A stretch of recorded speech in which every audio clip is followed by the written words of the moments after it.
World War Now, everybody. I am your host, Conrad Franz, joined as always by Dmitry Kalyagin here with a huge week of World War III analysis. I am on the road, so I have my travel mic, so apologies if I sound a little bit different, but we have a lot to discuss this week. Big news, of course, the Iranian missiles that hit the Al Udeid U.S. base in Qatar appear to have actually done damage that was covered up, so that was revealed this week. Israel continues to escalate against its neighbors with huge annexations in the West Bank, major civilian casualties in Gaza, major strikes in Lebanon as things heat also up in Syria. Al-Shara seems willing to normalize with Israel. His meeting in Azerbaijan is ongoing as we speak, and he's going to meet Israeli officials there.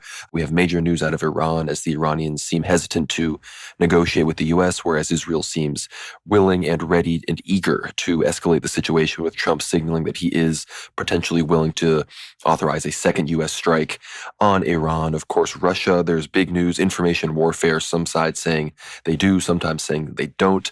Russia supposedly supporting an Iranian nuclear plan that involves no domestic enrichment for Iran, which of course is their red line. So we're going to be discussing all of that going on in the Middle East, as well as Erdogan's latest speech about what's going on with the PKK in unofficial Kurdistan, Iraq, and Syria as they lay down their arms. Of course, the SDF is rising up against the Syrian army as their attempts to integrate them are failing. So we're going to be discussing all of that, everything going on in the Caucasus, the Middle East, as well as Turkey.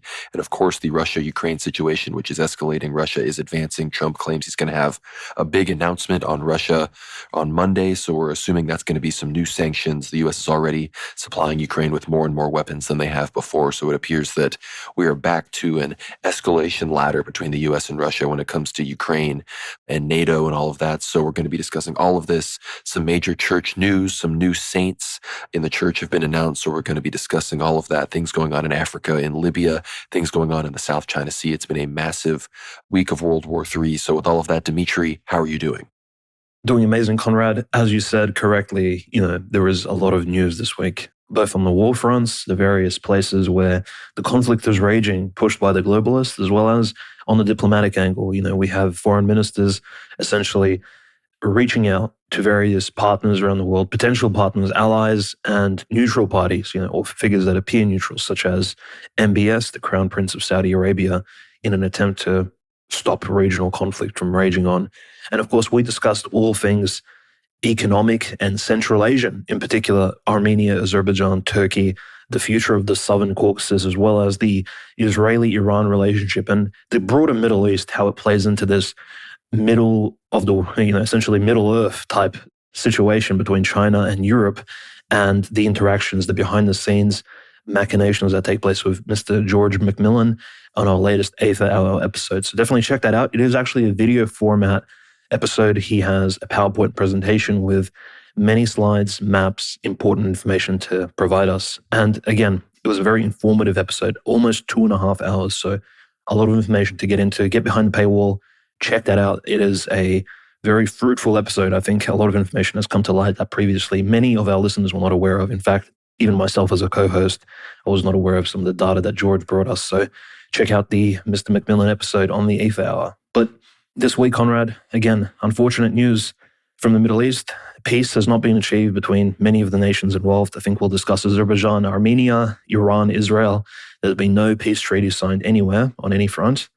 And of course, Hezbollah, Israel, the situation really has been escalating nonstop, again, pushed by the Israelis.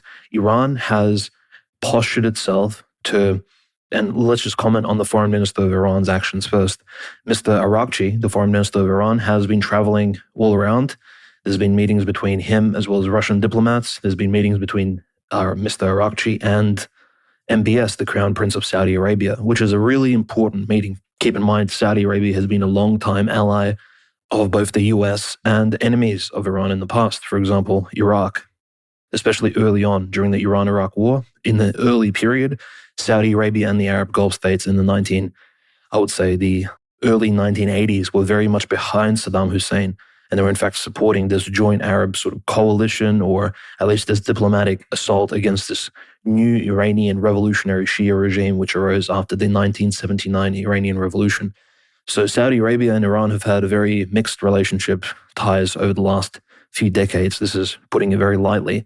But it's interesting, many have been somewhat critical that, well, look, Iran must be tapping out its meaning literally with the best friends of its enemies, Israel and America. But I think, Conrad, the reality is that and the job of diplomats, ambassadors, envoys, foreign ministers is essentially to probe, to reach out to countries, especially neighborly nations in your region, to reach out, to try to reach some sort of agreements to seek benefits for your own country. You are in service, not on the front lines, not in the trenches, not in the cockpit of a warplane, but you're actually in service in the halls of diplomacy, attempting to squeeze out some sort of benefit for your nation, diplomatically speaking. Maybe through a trade agreement, maybe through having the other nation stand down.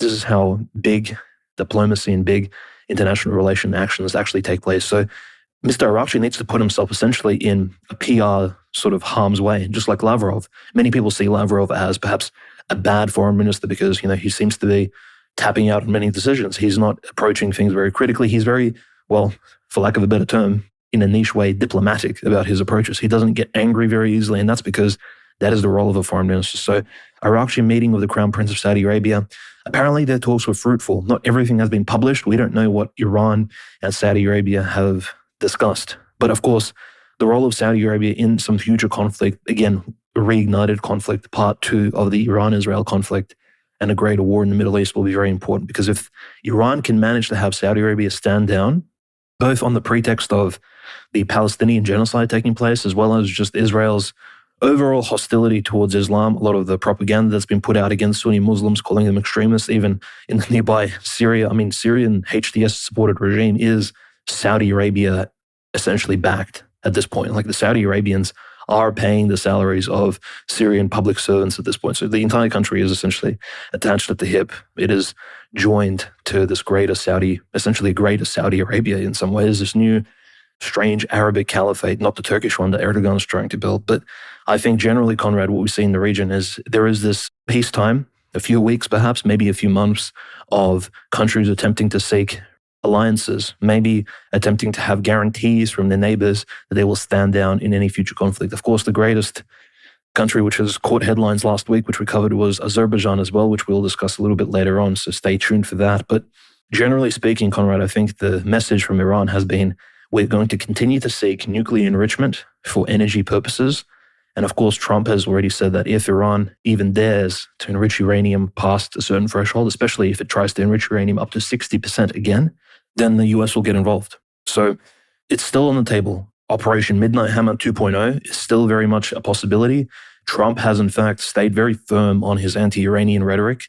Not just Trump, but his entire administration. There's no one counter-signaling Trump from essentially the inside influential US political mainstream besides someone like Tucker Carlson. But in some ways, he's not even part of the administration. He's an independent journalist just like we are, Conrad. So it's very telling that eventually something will again break in the Middle East diplomatically.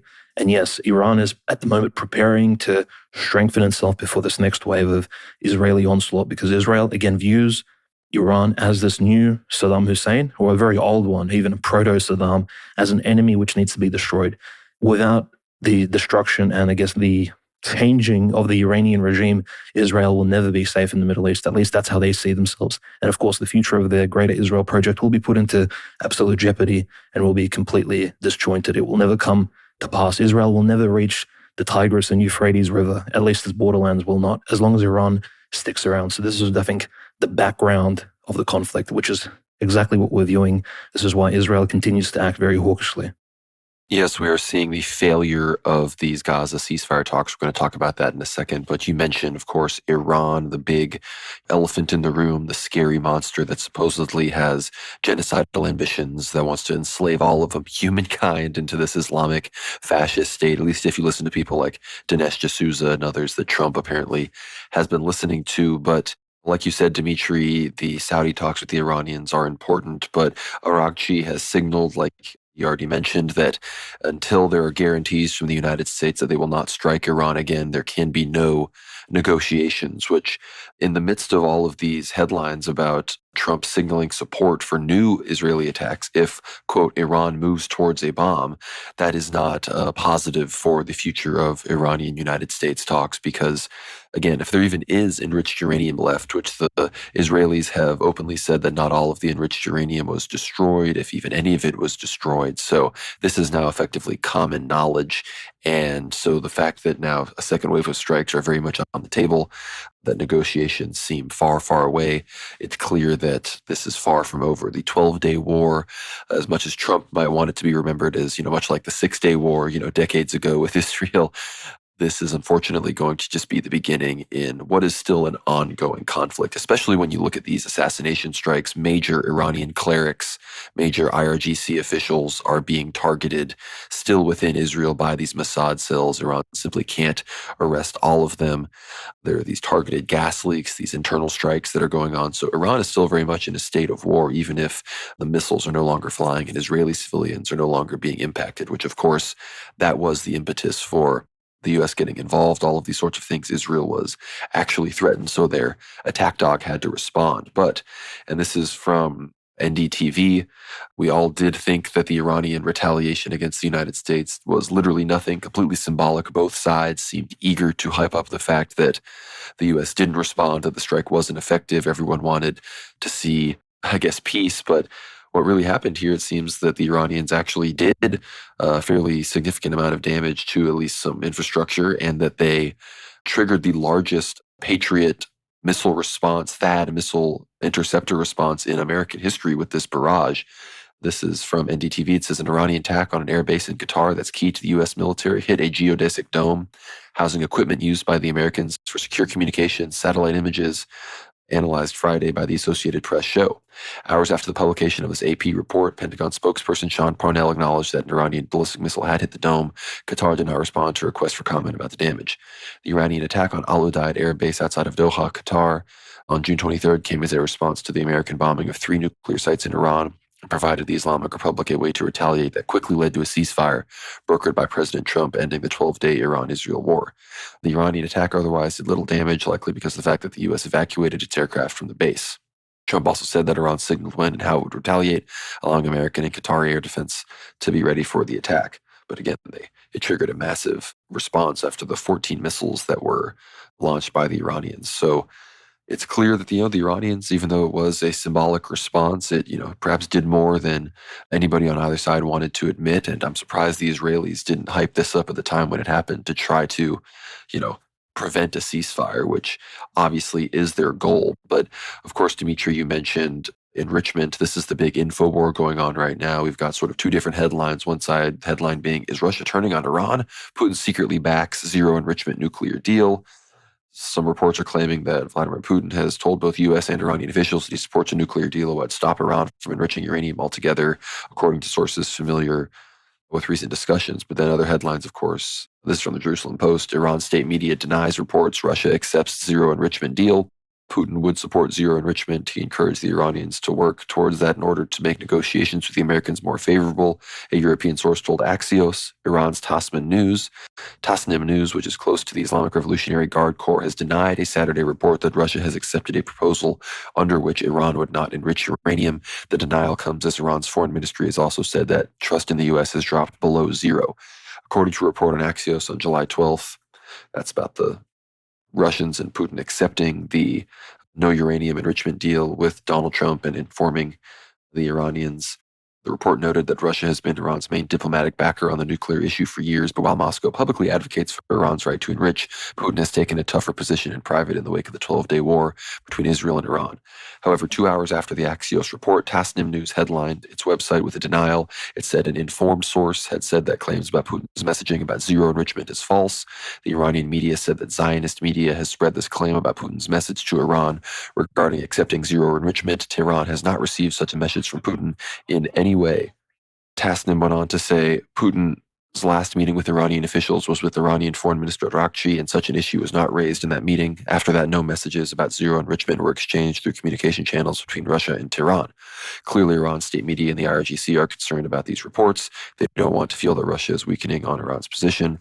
Iran and the U.S. were in talks with Israel were in talks when Israel began its airstrikes on June 12th. Okay, this article just goes on to contextualize it. But big information war going on. We don't really know what exactly Putin said. Perhaps Putin signaled a willingness to do that. Perhaps Putin signaled a willingness to accept a non-enriching Iran if the U.S. didn't escalate in Ukraine. So who knows, maybe the Russians are trying to use the Iranian nuclear situation as leverage for their own conflict, which would not surprise me in any capacity. But as usual, it seems that China is, despite not being as close to Iran and as militarily involved in their own conflicts, so perhaps not as desperate, they are proving to be Iran's real ally. This headline from Middle East Eye: Iran receives Chinese surface-to-air missile batteries after Israel ceasefire deal. Iran has taken possession of Chinese surface-to-air missile batteries as Tehran rapidly moves to rebuild defensives destroyed by Israel during the recent 12-day conflict. The deliveries of Chinese surface-to-air missile batteries occurred after a de facto truce was struck between Iran and Israel on June 24th. An Arab official familiar with the intelligence told MEE. Another Arab official who spoke on the condition of anonymity to discuss the sensitive intelligence said that the U.S.'s Arab allies were aware of Tehran's efforts to back up and reinforce its air defenses, and the White House has been informed of Tehran's progress. The official did not say how many missiles Iran had received from China since the end of the fighting. However, one of the Arab officials said that Iran was paying for the SAMs with oil shipments. China is the largest importer of Iranian oil, and the U.S. Energy Information Administration suggested in a report in May that nearly 90% of Iran's crude and condensate oil exports flow to Beijing. For several years, China has imported record amounts of Iranian oil despite U.S. sanctions, using countries such as Malaysia as a transshipment hub to mask the crude's origin. The Iranians engage in creative ways of trading, a second Arab official told MEE. And this, of course, people need to be sure to tune into the George McMillan episode that Dimitri mentioned, because as all of this is going on, of course, the initial stoppage, and many said, of the 12-day war occurred when the Mazdij in Iran voted to close the Straits of Hormuz, but China effectively told them no because they needed their crude, they needed their oil going over there to fuel their industrial base. And as George McMillan pointed out, the strikes occurred when the Iranian Chinese railway that goes through Turkmenistan, Afghanistan, these other places to connect China and Iran to ship oil and other resources. This was effectively days away from being completed when the Israeli strikes began on Iran directly. So it's clear that a lot of this is about disrupting the Chinese-Iranian energy and, of course, defense relationship. Be sure to check out the episode with George. It's linked down below. He has maps and all sorts of things demonstrating all of this and the undercurrents and what really motivated the timing behind these strikes. It's not about, nukes and all of the stuff that is really on the news per se. So there's a lot more going on below the surface. But Dimitri, I'd love to hear your thoughts on the Russia information war and the brinksmanship here. Like, are the Russians about to abandon Iran? Are they using this as a negotiating chip? What is going on here? Yeah, it could be absolutely a negotiating chip, as well as essentially putting Iran on the ropes, right? Essentially, Iran is on this drawbridge, and it's just like an Indiana Jones movie or like something out of the Pirates of the Caribbean. The drawbridge is, the rope bridge essentially is shaking. It's shaking. The ropes are being cut slowly. They're being torn apart. Iran is losing most of its allies. It understands that even the alliance with China is purely strategic because China needs Iran for its cheap energy resources, not because China loves Persia or Iran or Iranian culture. People need to understand, if anything, China views Iran as like a civilizational enemy because through Iran, that's how Islam essentially traversed into the Uyghur region. I think long-term, China does view Iran as this gateway through the Middle East of Islam, which I think China inherently does not like, Conrad, and it will seek to, in the future, I think, contain Iran, make sure that Iran handles Middle Eastern Islamic affairs. In some ways, Iran's positioning in the Middle East is very important for China because it breaks apart the Wahhabi belt. We talk about the Turkic belt along the Central Asia, all the way through Turkey, past the Caspian Sea, but there's also like an Islamic Wahhabi Salafi belt, which Iran puts a stop to, right? Being Shia Muslims. And yeah, that belt connects all the way to, East Turkestan in China. Exactly. And the Uyghur terrorist attacks are real, especially the terrorist attacks in Southeast Asia are also real. These are countries which are somewhat sympathetic to China. They speak Cantonese, etc. There's all kinds of, I think, long-term considerations which Chinese strategic geopolitical thinkers are calculating long-term. So like, okay, if we contain Iran, make sure it stands its ground against the Western onslaught and against the Gulf state exported Wahhabi extremist Salafi ideologies, which seek to destabilize these Oriental nations, right? Through cultural enrichment, shall we say, and migration, and as well as destabilizing native Muslim populations in these Asiatic nations. China benefits in the long term, right? And Iran obviously benefits, but Iran is the junior partner here. Let's not make any mistake about it. And I think in this Russia-Iran situation, Conrad, it could even be a signaling, right? This rumor could have been released. Again, Axios, this is an interesting media company. It's only really been around, I believe, for less than, or maybe at least the last 10 years. I think it's rather fresh. It's not like Al Jazeera or Reuters or any of these major news companies, which were literally around during the Baylis trial and pre-World War I period. Well, not Al Jazeera, but Reuters, for example, or Times, etc., or the Washington Post. This is a fairly new media company. It's announced that, yes, there were rumors that Russia was trying to pressure Iran into not enriching uranium for itself. But here's the loss. If we spoke about this before, but the idea is that Iran works on not just the technology, but also its uranium nuclear sector within the nation itself. It creates jobs for native Persians, Iranians. It creates jobs for scientists, as well as blue-collar, white-collar workers who work at these major facilities for civilian nuclear energy needs. They create enriched uranium for themselves. And maybe even in the future, Iran will be purchasing yellow cake uranium, which is like basic building block of uranium, just like crude oil in some ways in the oil technological field. And they will be refining it, just like oil is refined into various fuels, lubricants, etc. Kerosene in the early 20th century. Mind you, Russia, pre-World War I, one of its main exports to the entire world, especially to the poorest countries around the nation, the Russian Empire was selling not crude oil, it was selling kerosene. Now, kerosene we don't use really today in the modern world, right? But it was the lamp oil that was used to light up basically the entire world pre-electricity, pre-expansion of the Industrial Revolution. But Russia was refining the crude oil in its own homeland, creating jobs for native Russians in factories. It was exporting kerosene. And this is much more economically sustainable and beneficial to the nation, which is exporting that particular manufactured good. Enriched uranium is inherently calling it manufactured good may be a bit too simplistic, but it is not a raw material, right? It's something that your nation has worked on. It's something that you paid your laborers for. And of course, it's much more expensive. We spoke about it's thousands of dollars per kilogram as opposed to much, much less the particular price of raw uranium. So Iran benefits from enriching its own uranium. But Russia, the greatest and the most purest enriched uranium comes from Russia because Rosatom, the company which we discussed many times in Russia, which may be the only unsanctioned company currently existing in Russia, which is publicly owned. So it's 99% state-controlled in Russia, and it isn't sanctioned at all, which really throws a wrench into this idea that Russia is the enemy of the West, because if the West really wanted to sanction Russia into the ground, they would in particular sanction Rosatom, but they're not doing that. So the world needs Russia's nuclear developments for something. And by the world, I mean, obviously, the globalists control the West. They want Rosatom to continue developing and to continue to export these nuclear-based technologies and fuels to various nations. And the question is why? And again, it's very conspiratorial, but let's move to the rumor, right, Conrad? It's Russia benefits by selling enriched uranium to Iran, and it benefits from Iran not producing its own. That's just simply it is the economic calculation here, as well as if Russia will sign any future peace or defensive agreements with Iran, they want Iran to be in the position of a junior partner. And naturally, the Russian people probably don't want this, but the Russian elites, the regime, they're feeling maybe a little bit boisterous, especially now they see that Iran is bleeding, right? Politically at home, it's been attacked by Israel. They've lost over 1,000 people in the recent conflict with Israel, the 12-day war. Iran is, it's in a very tight situation, and Russia is offering maybe a hand of support, but under its own conditions. So I don't think this is a very Christian way to approach it, but on the other hand, Iran has not been very consistent in terms of its relationship with the Russian, shall we say, the Soviet Union and the Russian Federation over the last 5 decades. So you can kind of see how Russia is approaching Iran, not maybe how me and Conrad would like it to do, to establish essentially a very equal-based peace that will go forward for decades on end. Russia's approaching it as essentially a predatory businessman.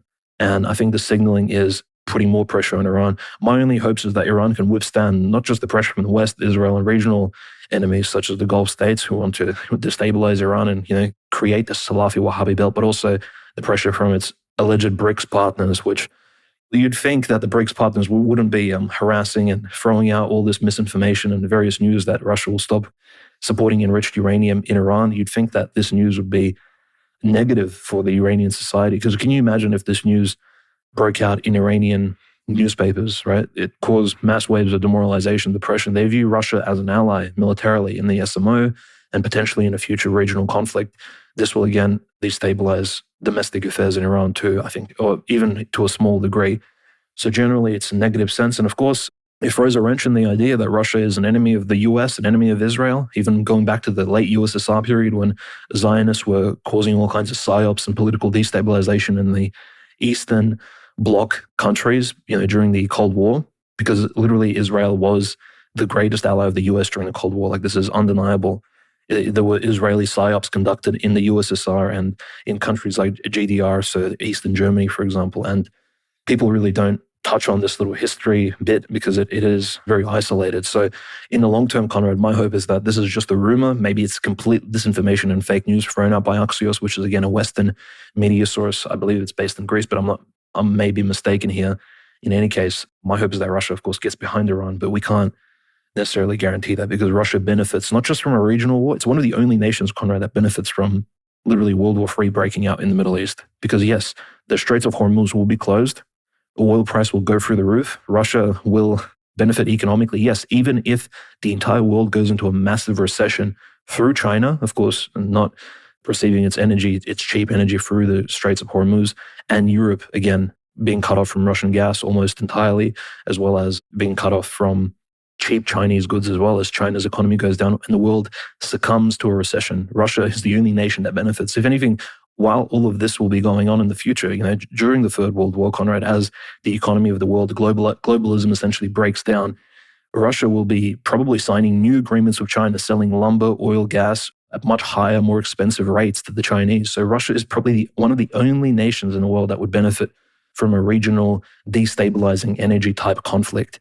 And I just think we have to keep this in mind because, there's all kinds of rumors going back to the Libyan War of 2011 that Russia didn't stand behind Gaddafi during the Medvedev years because, well, if Gaddafi's gas exportation to, the African gas exportation market for North Africa is destabilized, well, who benefits? The Russian Federation. So the energy wars, which we covered on World War Now for the last, I would say, 100 plus episodes, is very much something that, is a reality behind a lot of the diplomatic decisions being made. So very unfortunate. But, speaking of energy wars, exportation, importation wars, the Red Sea situation, Conrad, is, of course, getting heated up again. The Suez Canal issue, the Red Sea, the Houthis essentially bombing a ship. So a Liberian flagged cargo ship in the Red Sea has been sunk, essentially. It was a Liberian flagged bulk carrier called Eternity Sea. And this Eternity Sea ship, it's been attacked by the Houthis. It was traveling to the European Union. According to the European Union, sort of NATO officials, it was attacked by Yemenis Houthis and it has no relationship to Israel at all. But we have to keep in mind, it is owned by Greek businessmen. And we understand, Conrad, Cyprus, Greece, Israel, not necessarily the greatest allies, but certainly the closest, even proximity-wise in the Eastern Mediterranean. There's still questions as to who exactly is closer to Israel. Is it the Greeks or is it the Turkic Azeris and, the regime of Erdogan? Who exports and imports more goods? Who benefits Israel? And so it's not surprising that a Greek ship, right, under the flag of Liberia is attacked by the Houthis. It's sunk. 4 sailors died and I think 15 are injured or at least missing at the moment. They could have probably drowned in the Red Sea. So it's very concerning because that restarts the entire Houthi situation. Mind you, there are on the ground purges taking place in Yemen. So there are factional wars, of course, occurring. We have to not sort of throw away the hypothetical possibility that there is a funded Gulf state-supported opportunity for a regime change pushed by the Gulf states against the Yemenis Houthis. I have no information about how successful it is, but there are assassinations taking place in Yemen. It is an active battlefield. The Red Sea, the Yemeni situation is very much hot. And while all of this is taking place, hundreds of Palestinians are dying, 50 to 100 every single day. And this is news sources reporting it. Of course, as I said, Reuters, New York Times are not reporting on this. But if you read, for example, sort of Hamas-centric news agencies like Al Jazeera, they report literally on almost every single apartment that is hit by the Israeli warplanes on a daily basis. And by the way, the warplanes, they use the same strategies that essentially militaries have used since World War II, which is warplanes and bombers, they fly out at night so that they're not spotted from a distance. Of course, they turn off all unnecessary lights and they drop these bombs on apartment buildings, on Hamas-backed, hospitals, etc. And yes, entire apartment buildings have been toppled over again in northern Gaza. These are areas which are technically under de facto Israeli control. yes, there has been Hamas fighting back in Khan Yunis, for example, and Hamas have reported they've had success. They've taken out some Merkava tanks and armored troop carriers, and they are fighting back on the ground. But the Israelis are using the continued war in Gaza again to genocide the civilian Palestinian population. And yes, at this point, the news sources, Conrad, are passing the unfortunate story. They're saying starved, humanitarianless Palestinians who are without aid. So these are people who, even by appearance, you can tell the health of the Palestinians have significantly deteriorated. You can see it on their faces. They are scrawny, skinny, they look malnourished, and they're being killed en masse by the Israelis. And, when we discuss the West Bank, we'll know that the news is even, in some ways, even more drastic what's happening over there, because so that we have the IDF acting in Gaza, Palestine, but we have radical Zionist settlers who are in some ways even more religiously fueled, who are looking for any opening and any opportunity to kill Christians as well as Muslims in the West Bank of Palestine. So on both sides of the Palestinian axis, there is conflict. And can we really blame the Houthis? Like, the Houthis put up one condition to not harass ships in the Red Sea, which are somewhat related to Israel and its allies. They said, look, you need to cease the genocide taking place in Palestine. That's all we ask for. They never asked for regional stability or some sort of regime change in Yemen.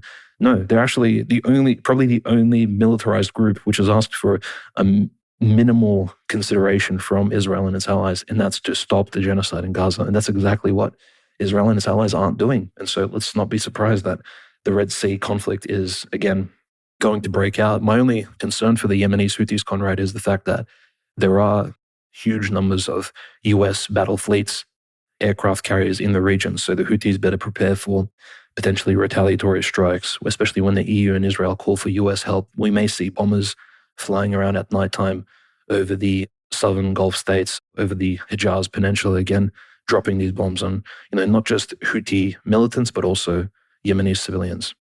Yeah, the Israelis desperately want the US, UK, maybe even France to renew their air campaign against the Houthis, because the fact that I think the US displayed that they are growing tired of the fact that Israel makes this all about them when they said, all right, the Houthis aren't going to strike our ships. We're done. You can strike Israel how much you want. So that definitely offended the Israelis a lot. But unfortunately, Dimitri, you're right. As far as the ceasefire goes, I think this headline from Haaretz, of all places, really, which of course it makes sense there, the left-wing Israeli opposition, but that who are anti-Netanyahu. But the article explains pretty clearly what happened. It says, Netanyahu leaves Washington without a Gaza ceasefire, just like he wanted. Netanyahu is sabotaging talks, hoping Trump will blame Hamas if negotiations fail. He vows to renew the war after a ceasefire and insists on holding Gaza's Marag corridor. Unless Trump forces his hand, there will be no deal, and that suits Netanyahu. And of course, this all comes amidst big meetings Netanyahu and others have been holding with Ben-Gvir and Smotrich to hold together his government coalition.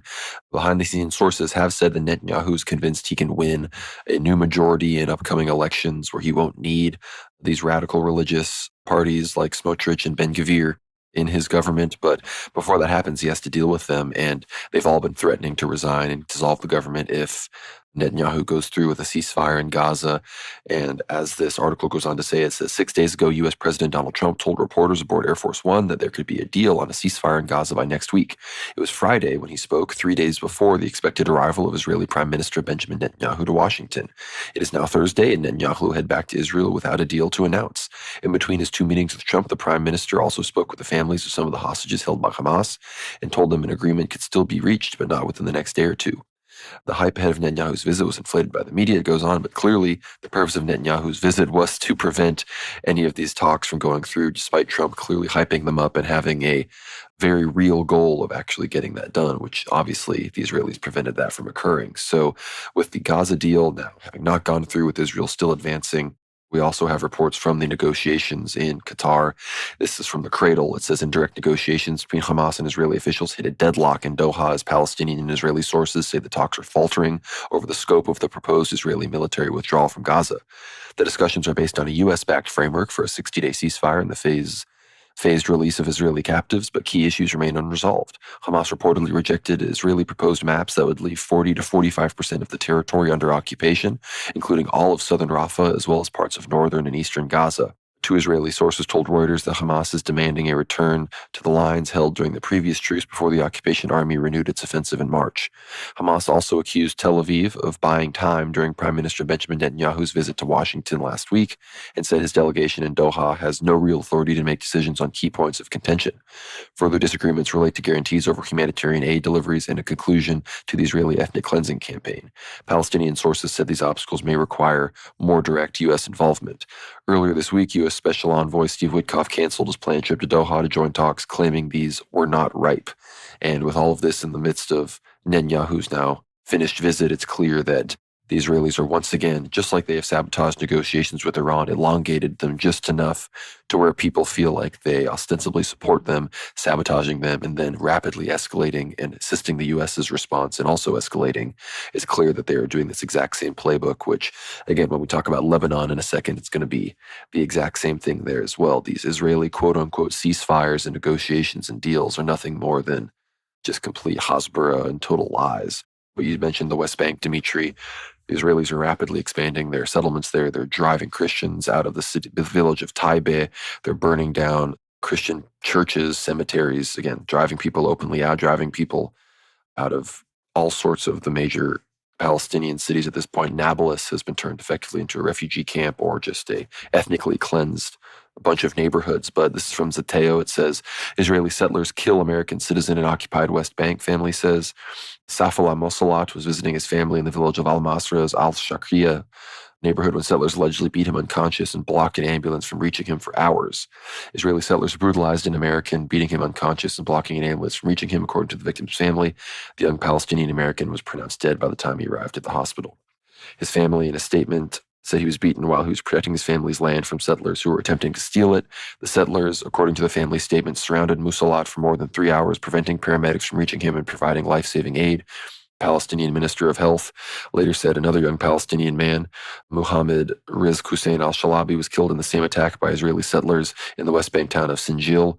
Al-Shalabi was shot and left bleeding for hours, Palestinian officials say. The Israeli military, which did not respond to a request for comment, is reportedly investigating the incident. So, obviously, as we mentioned earlier, Netanyahu, the Israelis, they make such a big deal whenever they visit America out of the fact that there are ostensibly hostages that Hamas took that are American. There are American Jews that were affected by October 7th, these sorts of things, which Americans get incensed about. This means we effectively need to be perpetually on the brink of going to war in the Middle East on behalf of Israel and these people because they're Americans as well. Well, when an American is killed by Israeli settlers, or Rachel Corrie, an actual white American girl, back in 2009, is killed in Gaza by a bulldozer, or any number of other Americans have been killed by Israeli settlers in the West Bank. Those people, that was just a Palestinian who happened to be. Suddenly, all the identitarianism comes out, and it's suddenly you have to be a white Christian to be an American, which I agree with. But let's not suddenly believe that Jews are effectively all Americans, even when they're not even citizens. Meanwhile, actual American Palestinian citizens actually aren't. That's just completely absurd, and we can't be playing this game on behalf of Israel.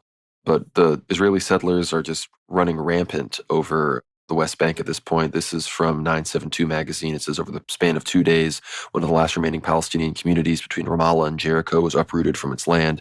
On the evening of July 2nd, dozens of Israeli settlers descended on the West Bank shepherding village of Al-Murajat. They broke into homes, stole around 60 sheep, and erected a small outpost inside the village. By the next morning, settlers were seen sitting alongside Israeli soldiers at the newly built outpost, now moved just meters from the village school. Fearing further theft, residents began evacuating their livestock. By Friday, families were packing their belongings, leaving en masse. 30 families, 177 people in total, were forced out, all but erasing the community. Residents were forced to leave at gunpoint, said 28-year-old Aliyah Malihat, a local activist, as her family gathered their possessions. People have nowhere to go. They're scattering to nearby villages. Before 1948, Al-Murajat's residents lived in the Nakab/Negev desert. Since then, they've been displaced multiple times, first by Israeli military orders, then by settler expansion. For many, this was the third or fourth time they've been uprooted. We went to Aqaba Jaber refugee camp in Jericho, but on Monday, settlers came again and tried to take some of our sheep. Israeli soldiers arrived with them. They surrounded us, took our IDs and phones, and led the settlers through our homes. Then they said we had 3 hours to leave or we'd lose our lives. So this is what it's like being in the West Bank. This is what it's like being under Israeli occupation, and this is what it's like when Jews have complete monopoly on violence over you and the support of also Jewish-controlled, sea-powered empire like the United States. This is what it's like. And if we don't stop this, if America doesn't regain its sovereignty, if Christians, if white people, Europeans don't stand up against this occupation of our institutions, then we're going to eventually find ourselves in this exact same position, because fundamentally, the killers of Christ view us as just as big of a threat, if not more of a threat, of course, than Muslim Palestinians. So this is really important. But moving on to the rest of the Levant and the regions affected by the Greater Israel expansion, this is from Jason Ditz at Anti-War. It says, U.S. Envoy Witkoff, disarm Hezbollah or Israel, Syria will conquer Lebanon. In comments in an interview with the national U.S. ambassador to Turkey and special envoy to Syria, Tom Barak, warned that Lebanon faces an existential crisis if they don't give in to U.S. demands to fully disarm Hezbollah and all other armed factions by November. You have Israel on one side, you have Iran on the other, and now you have Syria manifesting itself. Barak insisted, adding that if Lebanon doesn't give in to the demands, both Israel and Syria are liable to just carve up the area as Bilad al-Sham or Greater Syria. If Lebanon doesn't hurry up and get in line, everyone around them will, Barak cautioned. The U.S. recently issued demands or Lebanon to disarm everyone, though last week Lebanon responded after Hezbollah made it clear they would not disarm simply because of U.S. demands. And this, of course, comes amidst very high-ranking Hezbollah clerics are leading rallies in the streets that are armed, saying they will never give up their weapons, that their weapons are of religious importance to them. So the Turkish ambassador, of course, here, who's obviously been heavily involved in normalizing relations with al-Shura in Syria, he's clearly issuing this veiled threat towards Lebanon that if they don't completely disarm Hezbollah, if they don't completely neuter their Shia population, if they don't completely succumb to what Israel wants, then perhaps the U.S. will support pretty much the end of the Lebanese state, which all the Christians in Lebanon need to hear this. All the Maronites, all the Orthodox that want to side with their Lebanese armed forces and do everything you can against Hezbollah, it's just going to lead to the dissolution of your state entirely. You're not going to get some Christian thing. So you all need to realize this as well. I'm not saying you need to forgive all the Shia for what happened in the Lebanese civil war and all these sorts of things. You need to realize that the Shia are much, at least for Orthodox people, they are much more your friends than these Sunnis, than these Jews, even than these Druze and these other silly minorities. So I think people need to wise up to that reality. And of course, Dimitri, you already mentioned that the Israelis are urging the United States to strike the Yemenis again. And of course, the big negotiations now going on in Azerbaijan with al-Shura and the Israeli delegation. Perhaps you can break some of that down for us before then I talk a little bit about Syria and then we move on.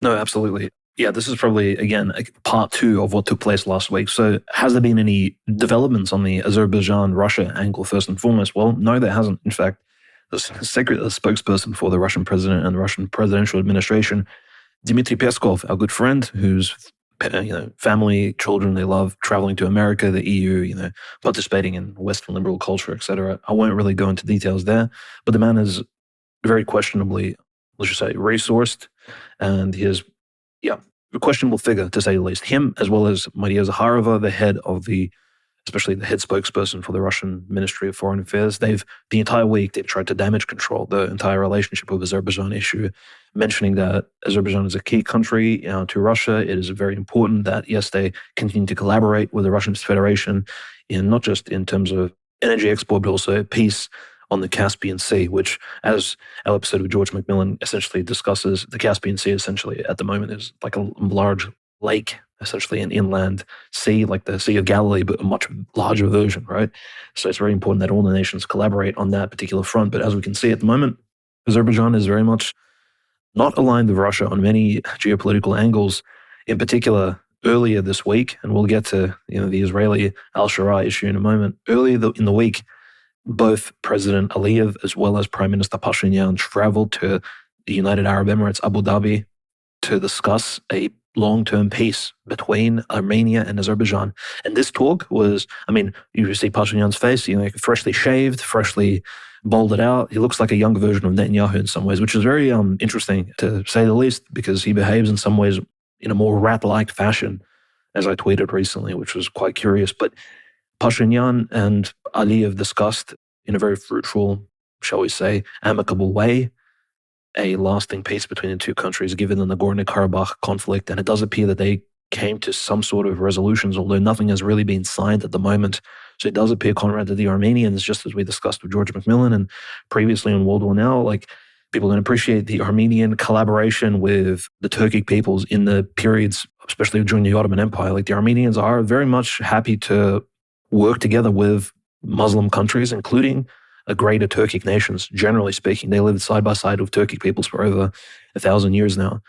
So yes, Armenian genocide aside, the history has been very, shall we say, in the long term, very beneficial to them. And there's a reason why the Armenian Apostolic Orthodox Church, as they call themselves, not being members of the Eastern Orthodox Church, they work very well with local Sunni and Shia elders. It's very much a collaboration, multi-confessional, joint discourse there. So we have Aliyev Pashinyan attempting to normalize. And we recall, I believe it was either last year or in 2023 when Aliyev and Pashinyan met in the UK. And that essentially didn't lead to anything at the moment, right? That was very early on into the SMO. Essentially, the Third World War was perhaps not very obvious to many people. The 12-Day War hasn't taken place yet. This was even probably before the October 7th situation. So before the entire region was thrown into, in a sense, into a period of massive destabilization. So it does appear now that the situation and the geopolitical realities on the ground have forced the hand of both President Aliyev and Prime Minister Pashinyan of Armenia to essentially sit down and organize something among themselves and also to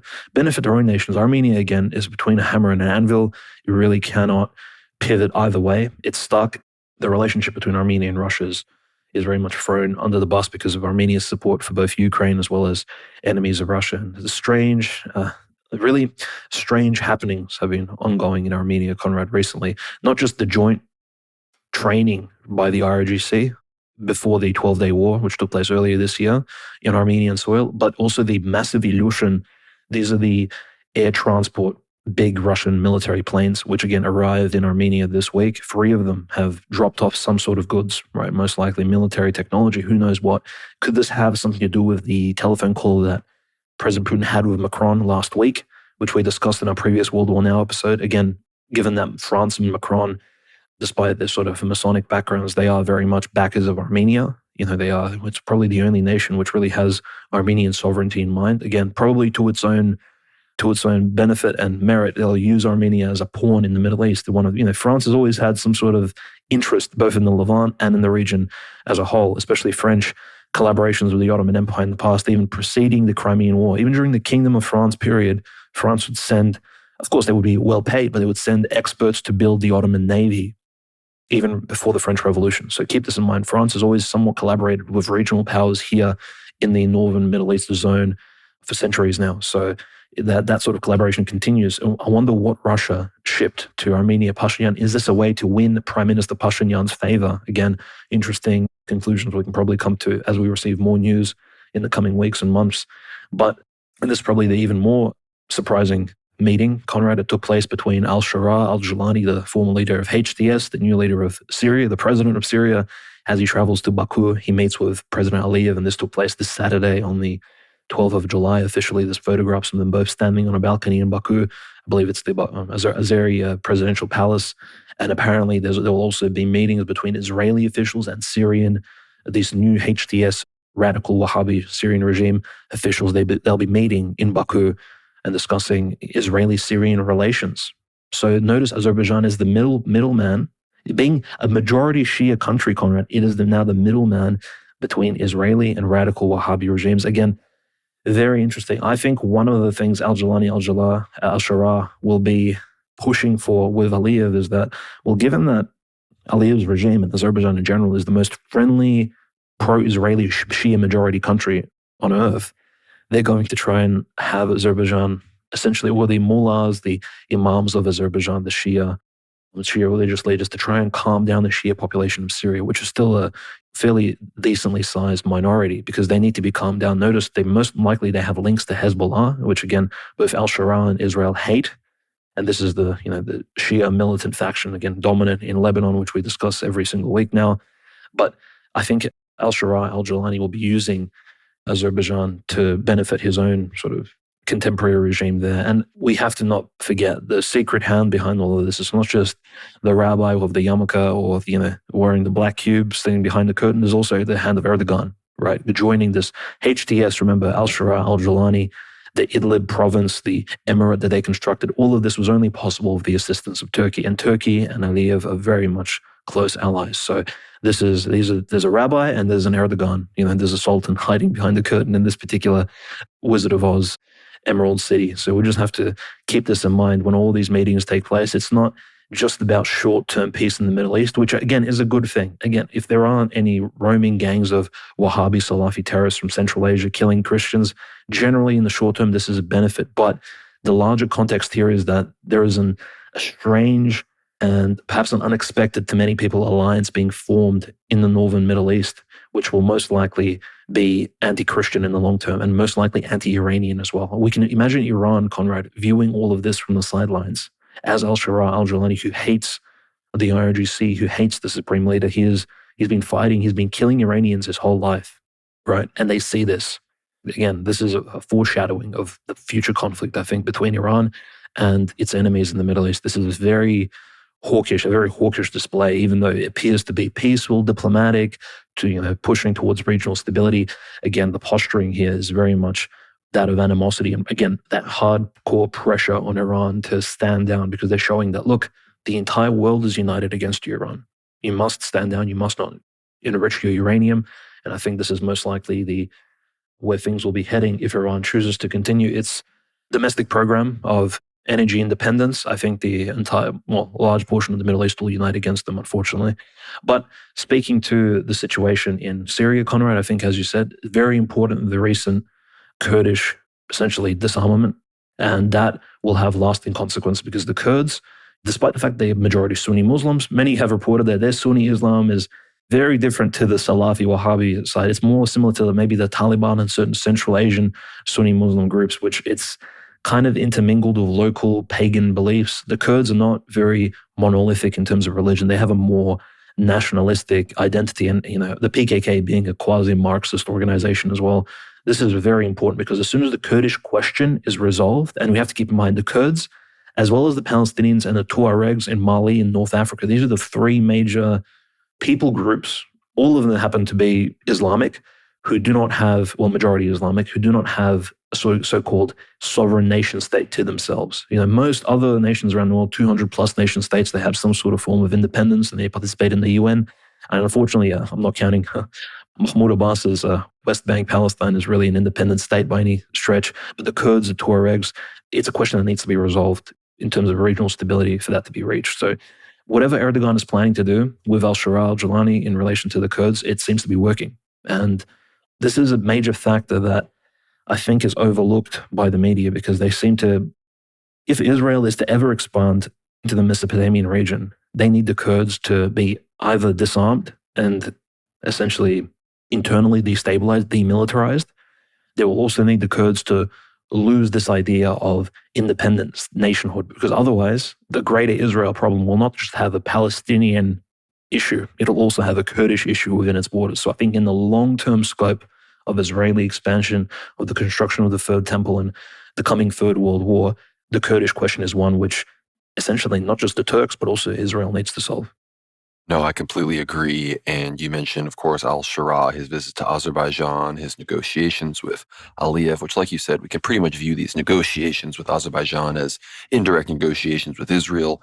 Azerbaijan and everything they do is effectively an Israeli intermediary, an Israeli proxy, whether it be between them and the Turks, them and the Russians, them and, in a negative capacity, the Iranians, as they are the Israeli launch pad for many attack drones. So it's clear that Azerbaijan, I think, punches well above its weight as far as population and GDP and these sorts of things, largely because of their strategic geographic location in the Caucasus, bordering Persia, bordering Russia, on the Caspian Sea, direct pipelines towards Israel across Syria. This is a critical region. And of course, you mentioned al-Shara himself won't be meeting with any Israeli officials, but there will be a meeting in Syria between Syrian and Israeli in Azerbaijan between Syrian and Israeli officials on the sidelines of the visit.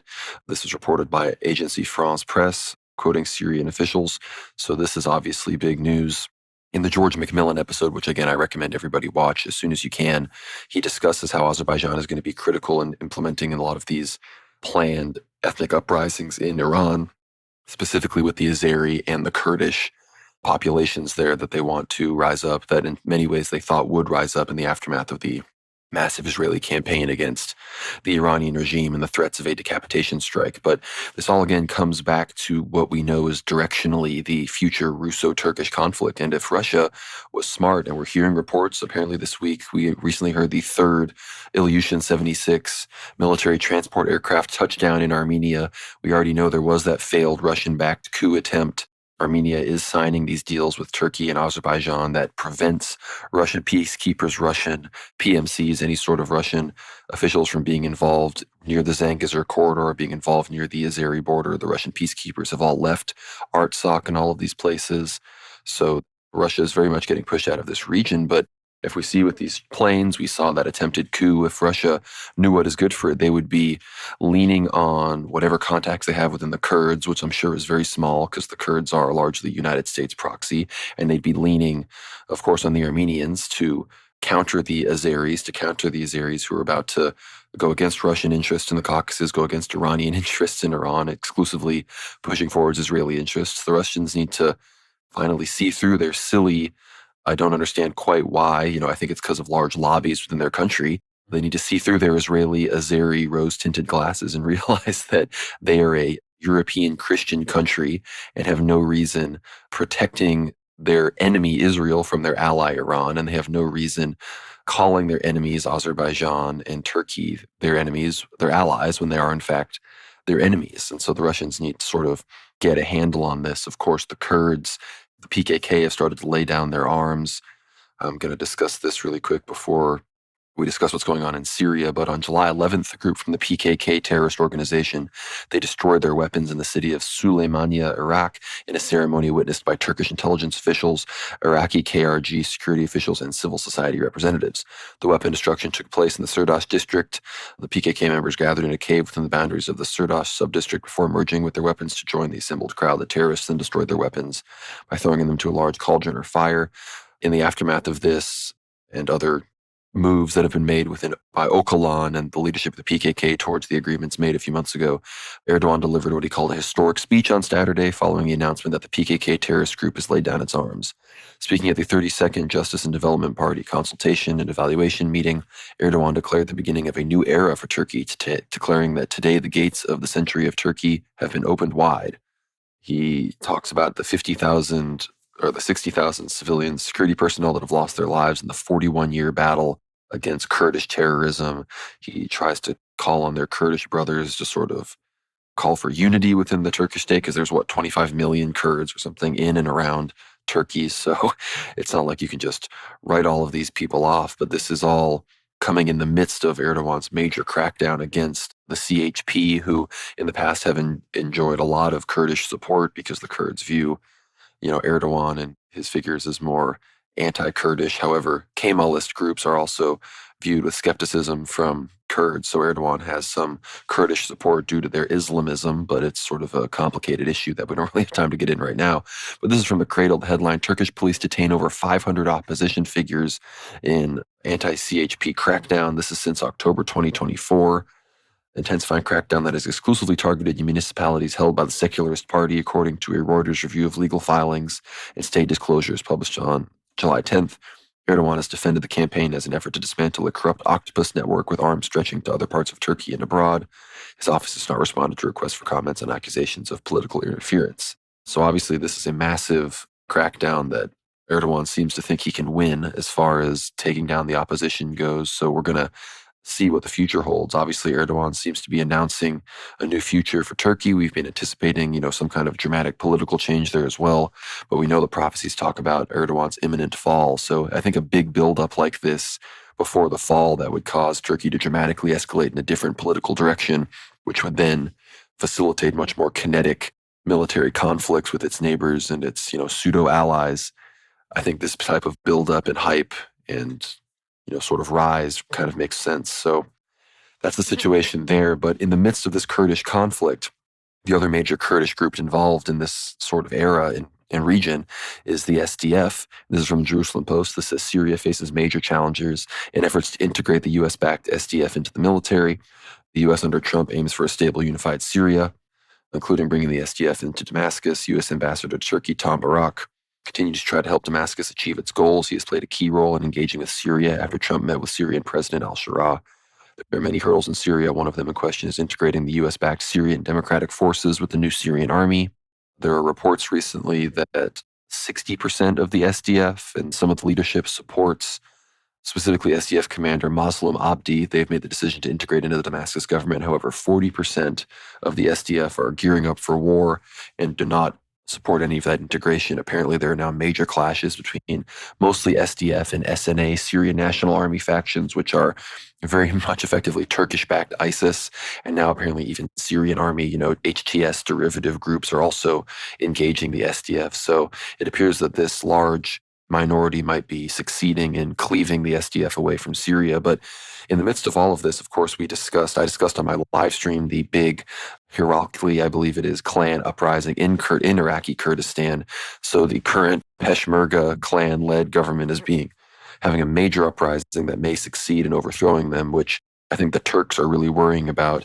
And this might be in response to the PKK laying down their arms. I think we're going to have to do a whole episode on the PKK in Turkey, an Ether Hour here probably in the next few weeks. So look out for that. We're going to have to get an expert. But it appears that the Kurdish-Turkish conflict is really heating up behind the scenes, and people aren't exactly talking about it as much as they should because Turkey is mobilizing drones and jets over Iraq. I think they're afraid of this perhaps more Kurdish nationalist clan alliance taking over there, the SDF, then not integrating with Syria. And we know that the prophecies talk about a Kurdish state emerging in the midst of all of this. And so we're seeing what could lead to that in the future. And I mean, who knows, perhaps if Russia is supporting this new Kurdish uprising against the more U.S. and Turkish-aligned groups, that could be something that is positive for the region. And then we know Armenia also gets its own state in these prophetic realities. So between this new war with the SDF in Syria, it appears that despite Trump's efforts to get peace in Gaza, peace in Syria, peace in Iran,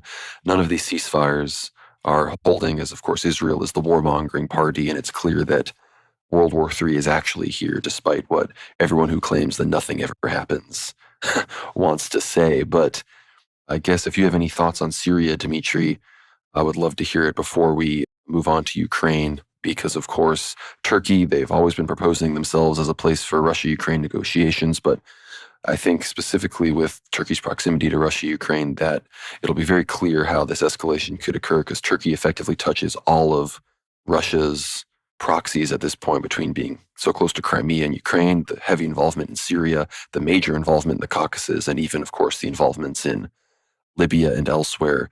Russia and Turkey, the collision course is clear for anybody with eyes to see. But I think the Russian establishment at this point, who pay far too little mind to religious and civilizational realities, are sort of plugging their ears and assuming these Turkish states, Azerbaijan and Turkey themselves, are, much like Israel, somehow their allies when they in fact are their quite literally ethno-religious civilizational enemies par excellence. No, absolutely. The situation in Russia, Ukraine, Conrad, has been very eventful, to say the least, both on the domestic and of both nations, as well as, of course, what's taking place on the front lines. We've probably seen those clips in our dear audience, if they do follow the news closely, which hopefully they do. But then again, there's a lot of fake news and disinformation being thrown around. A lot of, let's just say, posturing, strange things are being thrown around by Donald J. Trump, for example, the president of the United States, as you saw in the recent clip, when he was told a maternity hospital was hit by the Russians, killing several people apparently in Kharkov, right, the second largest city of Ukraine, very close to the Russian border. This is the major city in the region of which, just 40 kilometers or so away from the city, the Russians have been fighting heavily against Ukrainians for over the last year and a half, and in the northern region, of course, adjacent to the Belgorod, the Russian oblast over there. So it's very interesting to sort of view how Trump reacted to this, because he said, well, we're going to be hitting Russia very hard soon, or something of that sort. Like, again, super hawkish. He's clearly not happy with the discussions that have been taking place with President Putin. And I think I'm quite fond that Putin has been standing on business. He's not been folding to Trump's pressure, because Trump, as a figure in international relations, hasn't been criticized that much by Russian media. For example, Maria Zakharova, who literally last week, I believe she called Armenia a certain word. She's been calling, let's just say Russian official sources, including Russian public-based media, has been calling various nations all kinds of names, has been using very vulgar language in how they would describe some of their partners or diplomatic enemies around the world. But Trump is never attacked by Russian media. very interesting as a figure. It's very bizarre. He almost has a defensive shield around him, which again the Russian media is not able to pierce. They're not given sanction to attack Trump personally. So that's something possibly because they've been told from the higher ups that look, you can attack the US deep state, but not Trump himself, which again, I don't know if this plays into the whole Russiagate situation or what exactly the Russians are planning from the top down. But in any case, the recent bombing on Kharkiv has, of course, been incredibly heavy, right? We know not just the maternity hospital, which was probably hit as a collateral strike against Ukraine's second largest city, but also the Zhuravlynaya oil and gas processing plant in the Kharkovskaya Oblast on the outskirts of Kharkov, which Kharkov is a major industrial city going back to the Russian imperial days. Like it was literally an industrial hub of the Russian Empire back then, even in the central Russian, Malorussia region. So it was, I think, producing some of the first tractors and tanks for the Russian Imperial Army even during the First World War. And of course, warplanes and things like that. And notice the proximity that it has to Europe, right, to Central Europe. So of course, being literally on the front lines of the First and Second World War, it was always there sort of participating in these major conflicts. Kharkov is a very key city. And the Russians have destroyed, it seems, this oil and gas processing plant, which is responsible for, I believe, 20% of all the gas in Ukraine. At least the gas passes through this particular plant and work is conducted there, which is, I think, an incredible strike, I think, against the Ukrainian economy. I doubt this will force the hand of the Ukrainians to come to the negotiating tables. There's been a lot of talk, Conrad, about the third Istanbul talks, right? The sort of, or Ankara discussions that Russia and Ukraine are supposed to have. Again, this is being postponed, although just in the last 12 hours, there's been a report that Lavrov has passed on either to Marco Rubio in ASEAN in Southeast Asia, or perhaps through the Russian official Ministry of Foreign Affairs, officially from nation to nation, Russia has passed on another list of issues which need to be discussed in the Russo-Ukrainian conflict. So as we speak, as we record, there are still diplomatic talks going on between the two countries. Now, despite the bombardment on the front lines, of course, just to the west of Kharkovskaya Oblast and the Sumskaya Oblast, we have the first successes of Ukraine. Wow. After weeks and weeks of being, essentially pushed back by Russia, Ukraine has successfully taken two cities. I mean, not cities, but villages, right? I apologize for the incorrect. The villages are roughly maybe 50 people plus have lived in them. These are small gains that Ukraine has made. This is in that Russian buffer zone that Russia has been creating. So the Ukrainians are, pushing back somewhat. They are fighting back. Pokrovsk and all these other cities which the Russians are planning to encircle into the Donetsk Oblast, there's still very heavy fighting ongoing. Tens, maybe hundreds of people are dying on the front lines. The drone warfare, many people are coming out with numbers. How many drones does either nation have? Definitely tens and hundreds of thousands, but who has more? Oleg Tsaryov in a recent interview, this is the former, essentially, party of the region's Dnipropetrovsk politician who opposed Kolomoisky. I would say he's a Russian patriot today. He lives in Moscow as essentially a political refugee from Ukraine. But Oleg Tsaryov, one of the leaders, a friend of Strelkov as well, one of the leaders of the Ukrainian oppositionary movement, he's said that Ukraine still has a sort of majority in drones. So Ukraine still has the drone majority. And there's been an interesting development. Ukrainian media has been passing on, and Oleg Tsaryov commented on this, that they've been stating that they're developing these new anti-drone drones, in a way, like these little remote drones automated by AI, right? Again, connected through some of these Starlink systems that essentially when Russia does send these drone swarms at Ukrainian cities and at Ukrainian front lines, the AI drones will be launched into the air and they will automatically seek out and destroy the Russian attack drones and any warplanes that Russia is attempting to utilize against Ukraine. Now, the interesting thing is these drones actually cannot differentiate between Ukrainian and Russian warplanes. And in order for them to have this particular hardware installed that will allow them to differentiate between Ukrainian F-16 planes, for example, and a Russian MiG or a Sukhoi plane, it's simply not an affordable construction. So if these drones are installed across Ukrainian front lines, the Ukrainians will not be able to safely use their own air force, which they've acquired from the EU and all these NATO countries. So it's kind of, if they wish to construct this defensive drone line on its borders, they're going to have to essentially keep their F-16s very far in the western regions, perhaps even in NATO countries like Hungary and Poland on those airports, very far away, so that not only while they're stationary and sitting in these massive warehouses and on these airstrips that the Russians don't bomb them with long-range ground-to-ground missiles, but also that essentially they can be used in some sort of future conflict development if the Russians do push forward. Because at the moment, it does seem like drones at least this mass drone swarm warfare, is much more beneficial for a defensive nation as opposed to an offensive. Because once the attacking nation pushes its front line and stretches its logistics out as they attack and they annex and liberate more territory and sort of push the enemies back, the defending enemies, these defensive drones can again strike at the logistics line and really cause havoc to the attacking offensive nation. And in this case, the offensive nation is Russia. So this is why Russia hasn't been successful at making any major pushes thus far into the summer. And we're halfway through summer of 2025, and still there's big discussions about an ongoing assault by the Russian Federation without a mobilization effort. Again, it's very questionable if Russia even has the troops to do so. But they're talking about a late summer, so we're talking August, if not an autumn assault by the Russian Federation. Pre-November, pre-December, when the first snows will begin falling. Again, just like World War II, it's unpredictable what happened in the middle of November. So you have this period between August and maybe end of October for the Russians to make major moves on the front lines against Ukrainians.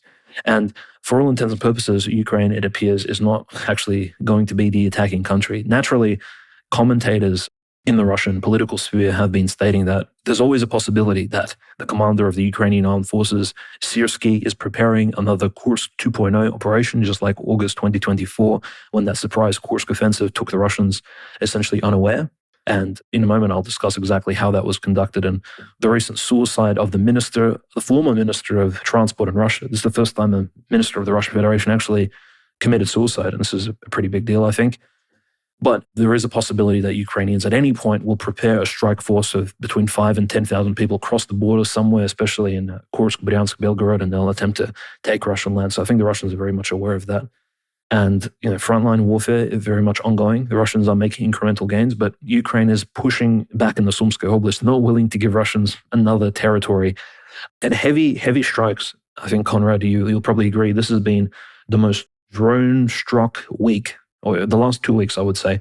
Hundreds of drones launched by both sides, in particularly Russia launching an unprecedented number of, it's a combined effort of both drones and missiles at the Ukrainians. And this is why whenever Trump has an interview, he always lashes out at Russia, because he's like, well, they're killing a lot of people. Well, you don't say the same about Benjamin Netanyahu, Bibi, your friend.